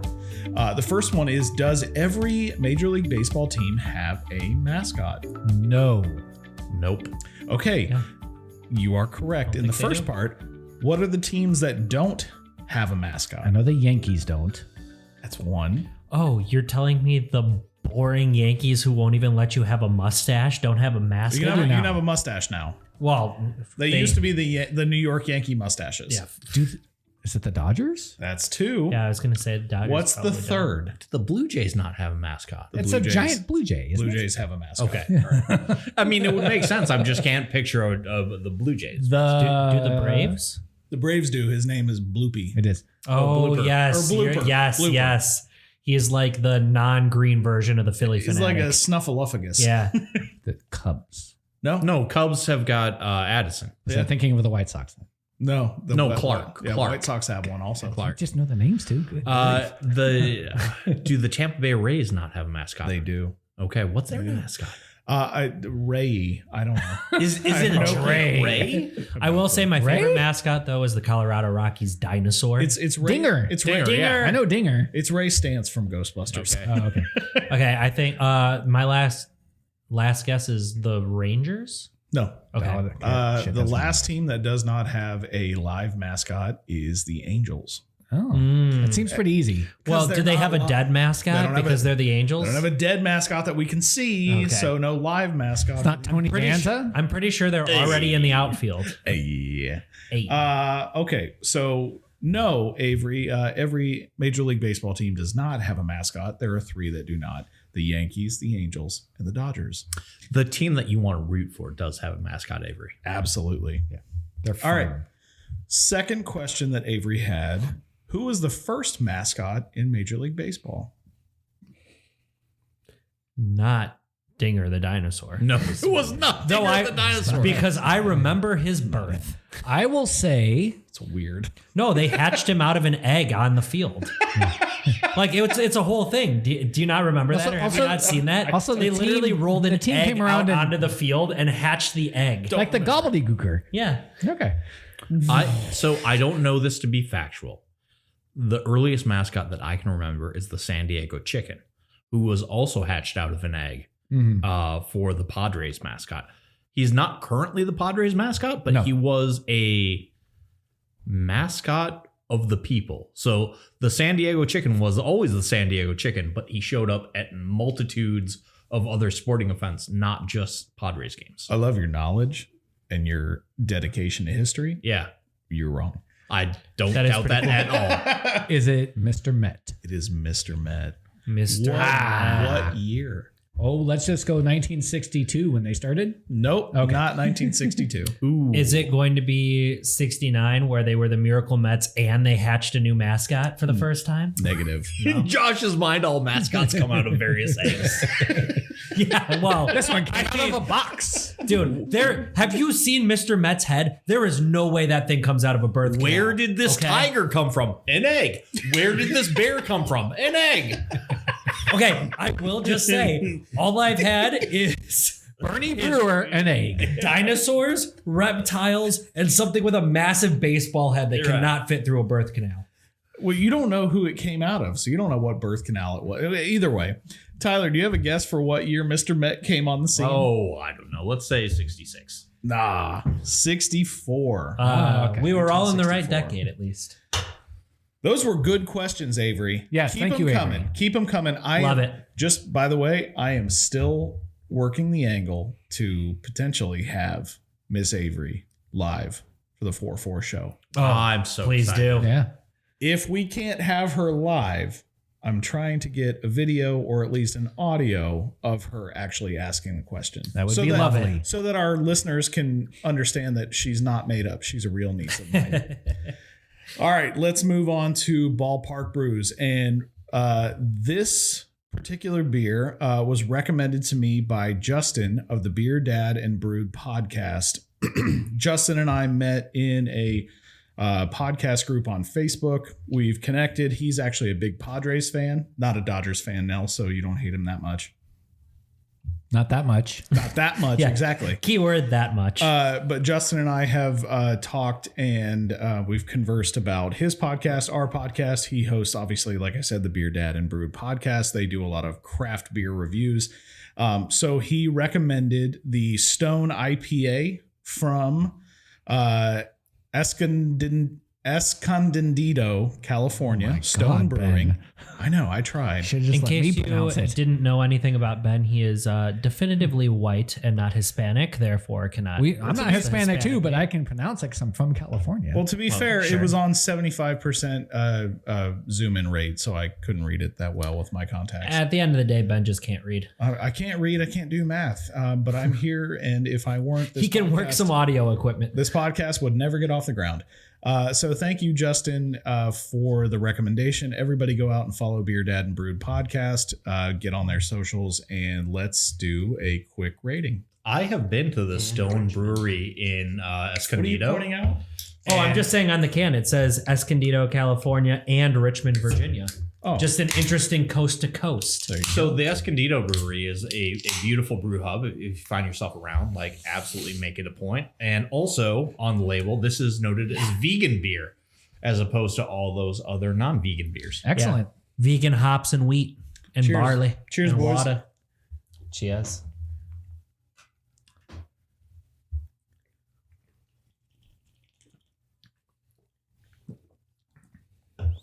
All right, I'll go ahead and Yeah, start. kick us off, Benjamin.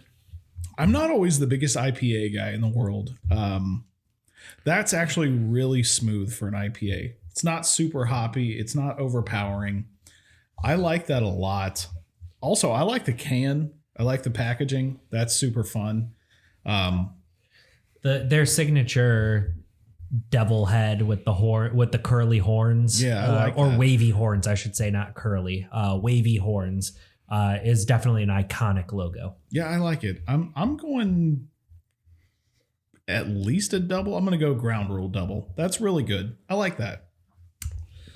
This one is not an IPA to my liking. It's just, I think that the more like, so this is their West Coast style IPA. I'd say that Stone is noted for their various styles of IPA. This one has got a lot of pine to it, which is the more the pine hits the back of my throat, the less I enjoy it. And I will say that for me, this is just a dribbler back to the pitcher that just results in an easy out. Oh, man. Yeah, I'm This is not a new beer to my taste buds. I've had quite a few Stone Brewery beers over the course of my life. I like Stone a lot. It used to be kind of one of my like go-to non-local breweries when I would get stuff in Michigan. It's a nice solid. This is a nice solid IPA. 6.9%. Nice. But like, it's a heftier percentage than the taste of the beer would suggest, aka it's easier to drink than a normal 7%er would normally be. I think this is a nice solid double in the gap. Yeah, I'm kind of on Ben's radar. I'm not a big IPA guy, but this goes down smooth.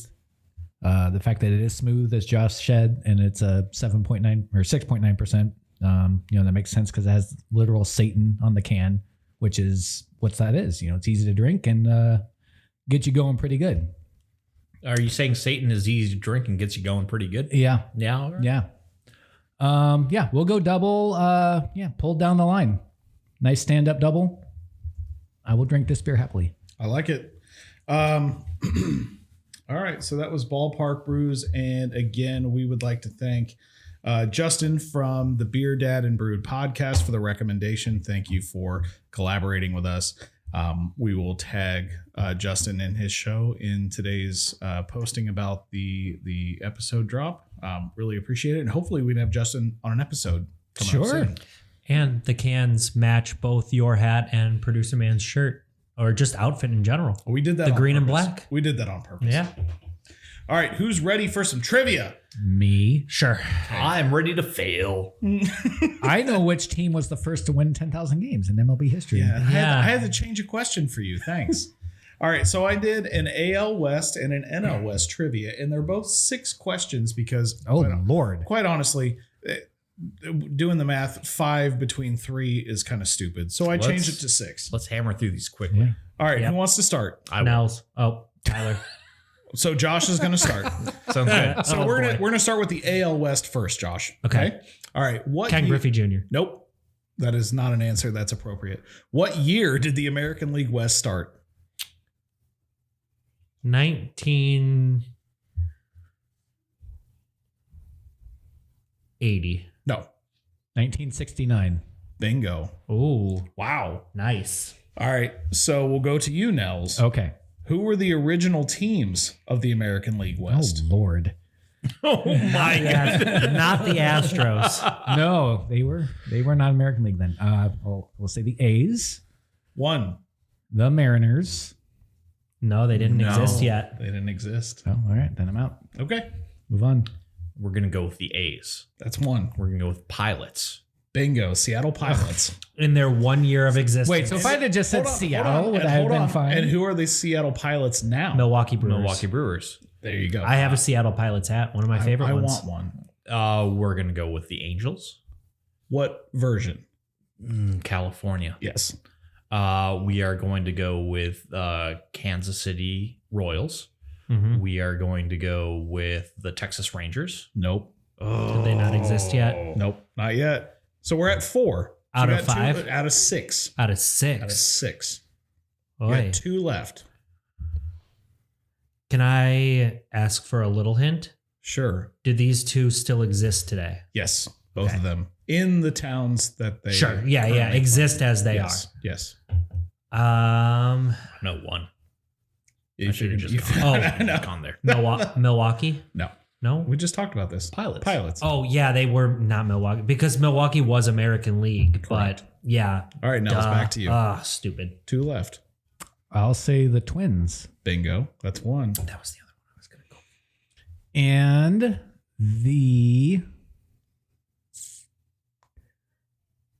the Dead Air. Yes. The Dayton Dead Airs. I know it's not Cleveland. No, but you're close. The Cincinnati Red Stalkers. That's National League. No. I don't. Pass. What's The close to Louisville Cleveland? Bats. All right, Tyler. Chicago White Sox. Bingo. Really? Chicago White Sox. Okay. All right, Tyler, we're starting with you. All right. Well, actually, just to recap. That's crazy because the Cubs were the. Never mind. But Continue. they've always been in the NL. I know, but they didn't wanna were switch them. the East. I didn't want to spoil anything. Just to recap, California Angels, Oakland Athletics, Seattle Pilots, now the Brewers, producer man's dying in the background, the Kansas City Royals, Minnesota Twins, and Chicago White Sox. You good? No. You all right? All right. Producer man's dying. I love how producer man came closer to the equipment with the coughs. Just in the background. Just in case you didn't know. I'm Just in the background eating some sand. Let me just tell Just you. munching on some sand. All right. Anyway, continue out the West. All right, Tyler. Who won the AL West in its inaugural season? Okay, so Not the Pilots. I gave the no, year. it's not the Pilots. I gave you the teams also. Yeah. Could only be one of those 6 teams. Yeah.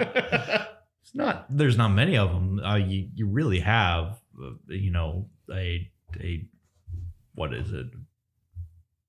17.5% chance. Sure. Why not? I'll say the Twins. You got it right. All right, Josh. Who was the manager of that Twins team? Oh, Lord. This would have been a better Tyler question. Well, I didn't decide who went first. You kind of did. Pass. I didn't pick. You did. Pass. I have no idea. I don't even have a guess. Ron Gardenhire. No. Oh, Harmon I Killebrew. know this is wrong. It's Chris's dad. I know that this is wrong. It's going to be Billy Martin. It's absolutely Billy Okay. Martin. Oh, wow. Nice job. All right, Nels. Yeah, Teams from the American League West have won the World Series 9 times. sure. Who has the most World Series wins from the AL West? The A's. Correct. Yeah. How many do the A's have? 4. Correct. Wow. You name the 4 years. 89. How do you know that one, Nels? I know 80, Oh, 80 earthquake. There was this big earthquake that happened. 89's correct. And then I'll give you a hint. They're 3 I consecutive know they're years. 3 consecutive years. Okay. I'm just trying to say 74, 75, 76. You had one of them right. Anybody know it? I'll go with 76, 78, 79. Nope. I guess that leaves 72, 73, 74. That is correct. right. 72, 73, 74, and 89. 'Cause I know the- Nels, that was really good. I know the Pirates won a bunch, like And then- 3 in a row there too. In the And 70s, then, crazy enough, the Astros would be in second place then with 2. Hey, this is trivia time. How about you shush? Okay, well, Yeah, no one likes your fun facts in the middle of trivia. No one likes it. sorry. I figured that we were moving on from that topic. Hey, Tyler, 2 teams are tied for 2 championships each from the AL West. hey. Who are they? Let's go with the Houston Astros and the Angels. Half Oh, right. okay. Half right. You got the Astros. And what years were the Astros? Astros would have been 2017 and 2019. No, No. 17 and 22. Correct. And who's the other team, Josh? Oh, boy.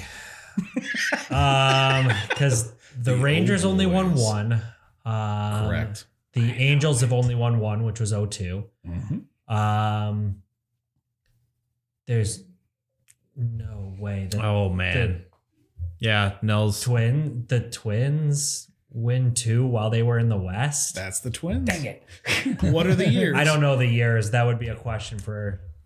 Nels, go ahead. 1987 and 1991. Bingo. Oh, those were Bingo. still west. That was They were still in the West, yeah. Before the Central. All right. So Jeez. that was the Tigers were in the East. that was the AL West. The realignment didn't happen until 94. You guys actually did much better on that than I Well, expected. to be fair, the realignment happened in 94. I was born in 95. So Okay, this well, is I all know pre stuff my that time. happened in 1969. So Yeah, me too. The Mets. I can't believe that Won the World Billy Series. Martin was correct. Yeah, that was well done. impressive. that was a great pick. yeah, I Yeah, wouldn't have guessed but in a million. but the Astros being tied for second is crazy because they weren't even an American League team until 2014, something like that. Around 12. in the 2010s. Yeah, I think 12. 2012. Because in 05, when they lost to the White Sox in the World Series, they were the NL representative. Yeah. So the question was yours, right? Tyler? Yes, because if it's back to 6 me. for each, it would go back so to me. back to Josh. Okay, so now we're moving on to NL West. Excellent. Party time. yeah. Everyone feel good? All right. Yeah. First Wait, question. please. No, don't give extra facts. The National League West has provided one of the National League wildcard teams 16 times since 1995. Who has represented the NL West as a wildcard team the most? Oy vey. I'm gonna go with the Padres. That is incorrect. Okay. Then I will say the Diamondbacks. That is also incorrect. I mean, they didn't even exist. I will till go with the 01. Giants. That is also incorrect. So it must be the Dodgers. That is also incorrect. Oh, it was an. The Rockies? It's the Rockies. Hey. How many times? It's got to be 3. No, it's not 3. 2. It's not 2. Like 8. It's not. It's 5 times. 1995, 2000, 2007, 2009, 2017, and 2018. The Rockies had like a good stretch. Yeah, I mean, I know. 2016 to 2019. 07 was Rocktober. I thought this was the craziest But they- question. but that It they was, didn't- yeah. They didn't win the division any of those years. No, just a wild card rep.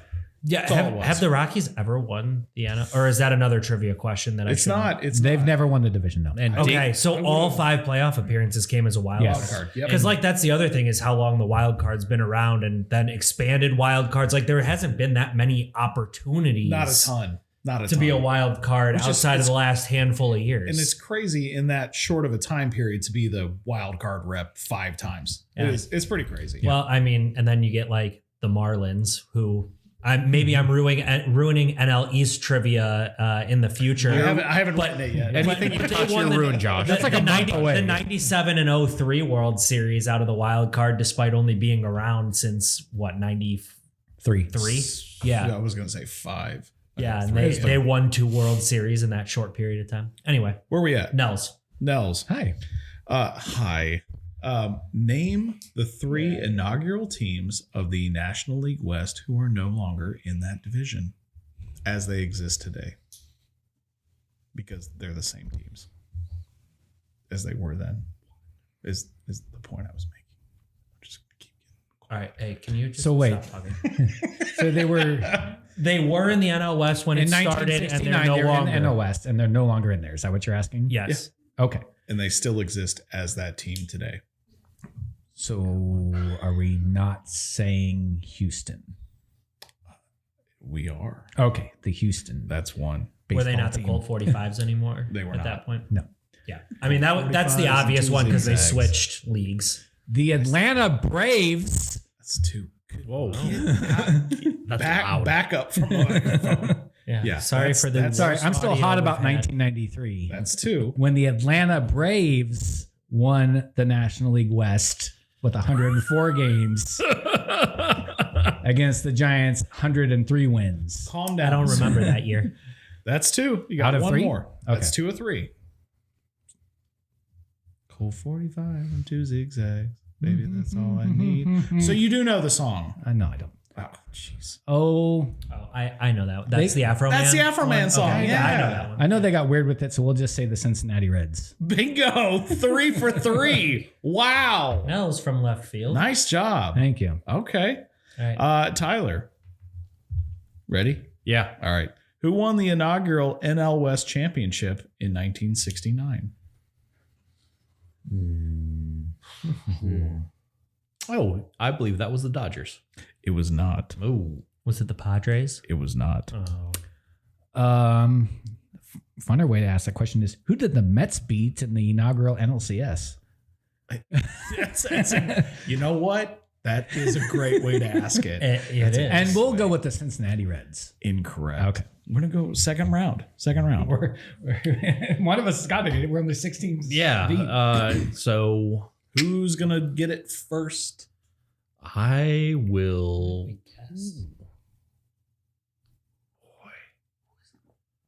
I'm already lost. we said the Dodgers, the Reds. I won't. And it's not the Rockies. We know it's not the Not the Oh, Rockies. they didn't exist. So Giants. We'll go with Giants. Incorrect. Oh, okay. I would have known that. So we said the Giants, the Dodgers, Reds, So the Stros? Incorrect. Padres. I already said the Padres. Incorrect. Did he? That was The Braves. There you go, Tyler. Oh. It's the Bravos. All right, this is my favorite question of trivia. I cannot wait for this. What does Love it it. start with? Whose is it? How many left do we Mine. have? 3. We have 3 left. Yeah, it's Tyler. Okay, Tyler, this is my favorite question.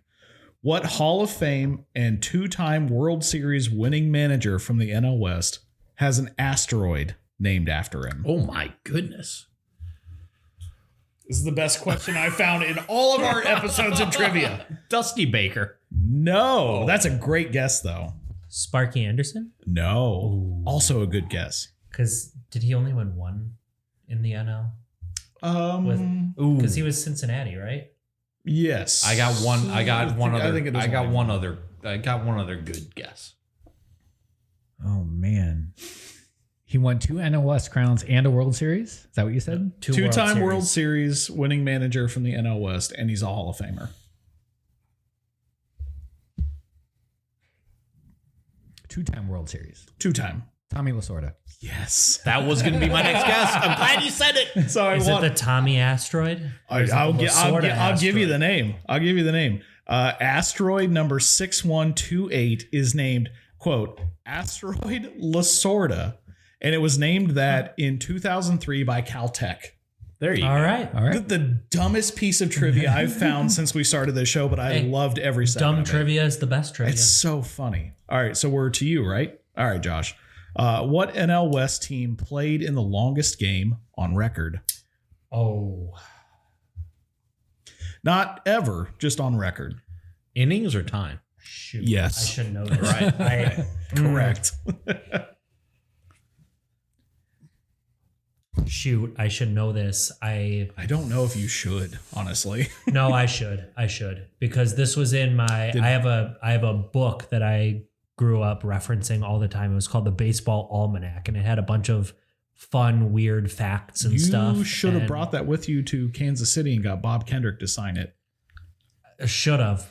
I Bob, don't. To be fair, we did not know we were going to meet Bob Kendrick. on Yeah, that trip. Bob Kendrick and I don't sponsored know the if I podcast. currently am in possession of it or if it's at my parents' I'm house. going to email Bob. I'm going to say the Reds. Incorrect. Did this game occur after 1969? This is not a thing where you can ask questions. You were not allowed. So I'm naming the 2 teams? No. The NL What West NL West team played in the longest game in recorded history? Oh, Giants? Correct. And how many innings was that game? 22. No. 7. 24? No. 27, right? No. No. Oh, it's getting to the 30s. 33. No. I have no idea. Just say it. 23. In what year was this? Oh. I You're just looking for anybody to start saying things? Anybody. don't know. Just give me the year. 1988. No. Oh. I want to say it was like, 54. No. You're 10 years early. I was going to say, 64. There you go. was that the one when like Warren Spahn and Juan Marichal Absolutely. dueled? And it was 7 hours and 23 minutes. Yeah. Which, if you thought baseball was boring now, watch it for 7.5 hours. Now, I'm going to throw a flag on you, sir, because you said which NOS team, and there are 2 NOS teams involved in that game. In the time period that I'm giving trivia, they were the NL West team. I don't even know who the other team was that played in this. The Braves. I said Was it the Braves? Warren Spahn and Juan Marichal. I know. I didn't hear you say that. All right, who's the last one? Tyler? Me. No, it's back to you now. Yeah. What NL West team marketed a foot rub night in 1974? Good Lord. I don't know, but this is my new favorite team. What's the kinkiest team in the NL West? Definitely the Padres. Are we sure? Dude, I would absolutely show up to a foot rub night sponsored by the dads. I feel like the Giants, San Francisco generally is known for a hold certain on. liberation. What year? I didn't say a year. Sorry, 1974. I did say a year. But real quick, the Tommy Lasorda asteroid question might be my favorite question. This might be my favorite fact. I'll say the Houston Astros. Incorrect. Oh, I will tell you that you used to be able to get a back rub from a nun at a St. Paul Saints game, which is, I feel like, connected towards getting a foot I rub. feel like I have missed out on the greatest points in history. Are there any of these nuns alive now? I hope not. Sister Rosalind still has a massage and healing place that's, I think, on. Is it on Cleveland or is it on Cleveland or Cleveland? All right. It's one of the two. I'm booking. Anyhow, does she like roll rosary beads across your back or something? I mean, that would be delightful. That sounds quite like heat them up nice. first. Yeah, sounds Sister nice. Rosalind's Wellness and Chiropractic Exactly. Center in St. Paul. Oh my! foot rub night. Oh, that is right down the street. Exactly. I got a book. You can walk to that place. Let's I not tell can. tell our listeners. So I will I know we're say, in the Twin Cities. we never said we were in St. Paul. I will say that the Giants like to foot rub. No. Okay. Well, they might, but that wasn't Yeah. the Foot, marketing. foot rubs from the dads, Los Padres. You got it right. Yeah, foot rubs from the dads, baby. All right. If the nuns So- are doing it, then the Padres are doing it. I'm like, if it's any answer other than the dads, I So will be disappointed. You have to listen to this description because this is wild. So the San Diego Padres held a, quote, win a foot rub from Enzo Hernandez night, unquote. Hernandez was the shortstop at the time of this promotion. Come to the game, the shortstop will rub your feet. Is this Kike's dad? I don't know. Okay. I don't know. I want to know the origin of this. Like, was he just known in the clubhouse for giving the best foot rubs? He rubbed everyone the right way. Yeah. He was the original Christina Aguilera. What year was this again? See, 1974. the original Tarantino. Like in the feet. 1974. He had a career low -1 WAR, so that would have been a rough foot rub. Yeah. No. What I want you to do is look at a picture of his facial hair because I think that'll tell you everything that you need to know about his foot rub. He was clean shaven and That's a good looking guy. I'm just gonna say it. yeah, and Let's see him. No. You need to look at a picture of him from the era. I feel like that's the era. He This was is a player. from the era. He only played 8 years. No. You want a picture of him that night? No, I want a picture. That's him when he was 18 years old. Okay, first of all, he's wearing Padres gear. He debuted at 22. He was and haggard that 25 particular at night. 74. I promise you that he had at least a handlebar mustache when he was given the foot rubs. I can promise you. Catfish Hernandez. I can promise you that the foot rubs led him to his worst career season. so enamored. Though he did steal 37 bases, and that was a career high. So enamored by maybe- the feet. Maybe, So he was fleet yeah. of foot. Fleet of foot and fleet of rubs for the foot. All right, kids. So that was the Wild Wild Wests. We really, Is this better for you? oh, jeez. We really do appreciate everyone who listens and takes in our content, and we are really not sure why you do it. But again, for those of you who may have skipped the first part of the episode, we have a live show coming up for April 4th at 1 p.m. at Urban Forage Cidery and Winehouse, or Winery and Cider Winery and House. Cider House. I will never get that right. Wine and I'm first, so cider sorry. second. Ruin this for us, I'm Ben. an idiot. I'm so sorry. Urban Forage, Winery and Cider House. Great establishment. They really are. Jeff has been great right to there work in with. Minneapolis. Jeff's been great to work with. We've appreciated their partnership, and I am so sorry for not being able to remember which one comes first. To be fair, Ben barely remembers his name. So It's true. I got here on vibes alone. We are on our socials: Instagram, Facebook, Twitter, YouTube, and Gmail. So send us an email. Get on us. Get at us. Get at us. Ugh. Take Get the on discussion us. online. This is why this is your part. Yeah. follow our socials. Hit us on the socials. And minor announcements. Uh-huh. The Swing and a Miss podcast network is expanding. What? We are launching a movie-based podcast called Haven't Seen That in Forever, focusing on movies that have kind of been brushed aside in the dustbin of history. Keep an eye out for that. It's coming up here in the next few weeks with me and Ben and our friend Cullen. Maybe Tyler and Josh will drop in from time to time. First episode to launch March 7th or 8th. We're not sure exactly which date, but it'll be March 7th or 8th. Yes. So look for us at HSTIF pod. Should have practiced this beforehand. Yeah. We had to go do initials because it's a long title, but It is. HSTIF stiff pod. Stiff. H-stiff. On all the socials. So feel free to check us out, find us, and look for that to launch here in the next few weeks. Yeah, we look forward to that. This is, I know everyone's niche isn't baseball. So if you have a desire or a love for movies, Well, you want to hear us talk more because that's going to happen. And like I We're told gonna Ben, talk. I would love to guest appear once in a while. I couldn't commit to a full second, but I am very excited to hear you guys talk about it because, especially for those who have never gotten to listen to our buddy Colin, who will be on this pod.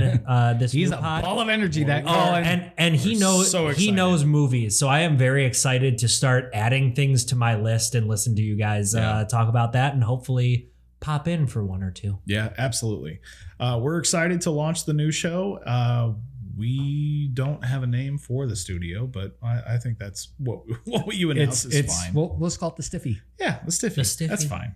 But it's under the same umbrella. It's Nels and myself and our friend Colin, like he said. We're super excited. But also, please come to the live show Yes. April 4th at Urban Forage. Fly out. Super First excited. class. Yeah, first class. Wait, Come on, spend your money. We may have some traveling visitors, so we will see in the works. The bar's been set. The bar has been set. Please come out and see us. We cannot reimburse you for your flight, but we appreciate all of you who come out. But I'll tell you what, everybody that comes in from out of town, I will buy you your first drink. Hey, Everybody. That comes in for us. I am out of technically town. coming in from another town. No. From out of state. I'll buy your drink, Nels. Thank you, Tyler. But also a big thank you to Justin of the Beer Dad and Brewed podcast for the beer Yeah, suggestion. our first collaboration. Absolutely. Yeah. We Huzzah. really appreciate it. We look forward to a partnership or a collaboration in the future. And thanks for putting up with Ben through the messaging. I'm much easier to deal with in text. Yeah. Anything else, guys? Last minute thoughts? Nope. Baseball's back. Yeah, baseball's back, man. Happy It's baseball. spring training's here and the WBC is around the corner. Yeah. It's on our TV. Stoked. Yep. Let's do it. Play the game, love the game. Talk to you in a few weeks. Later.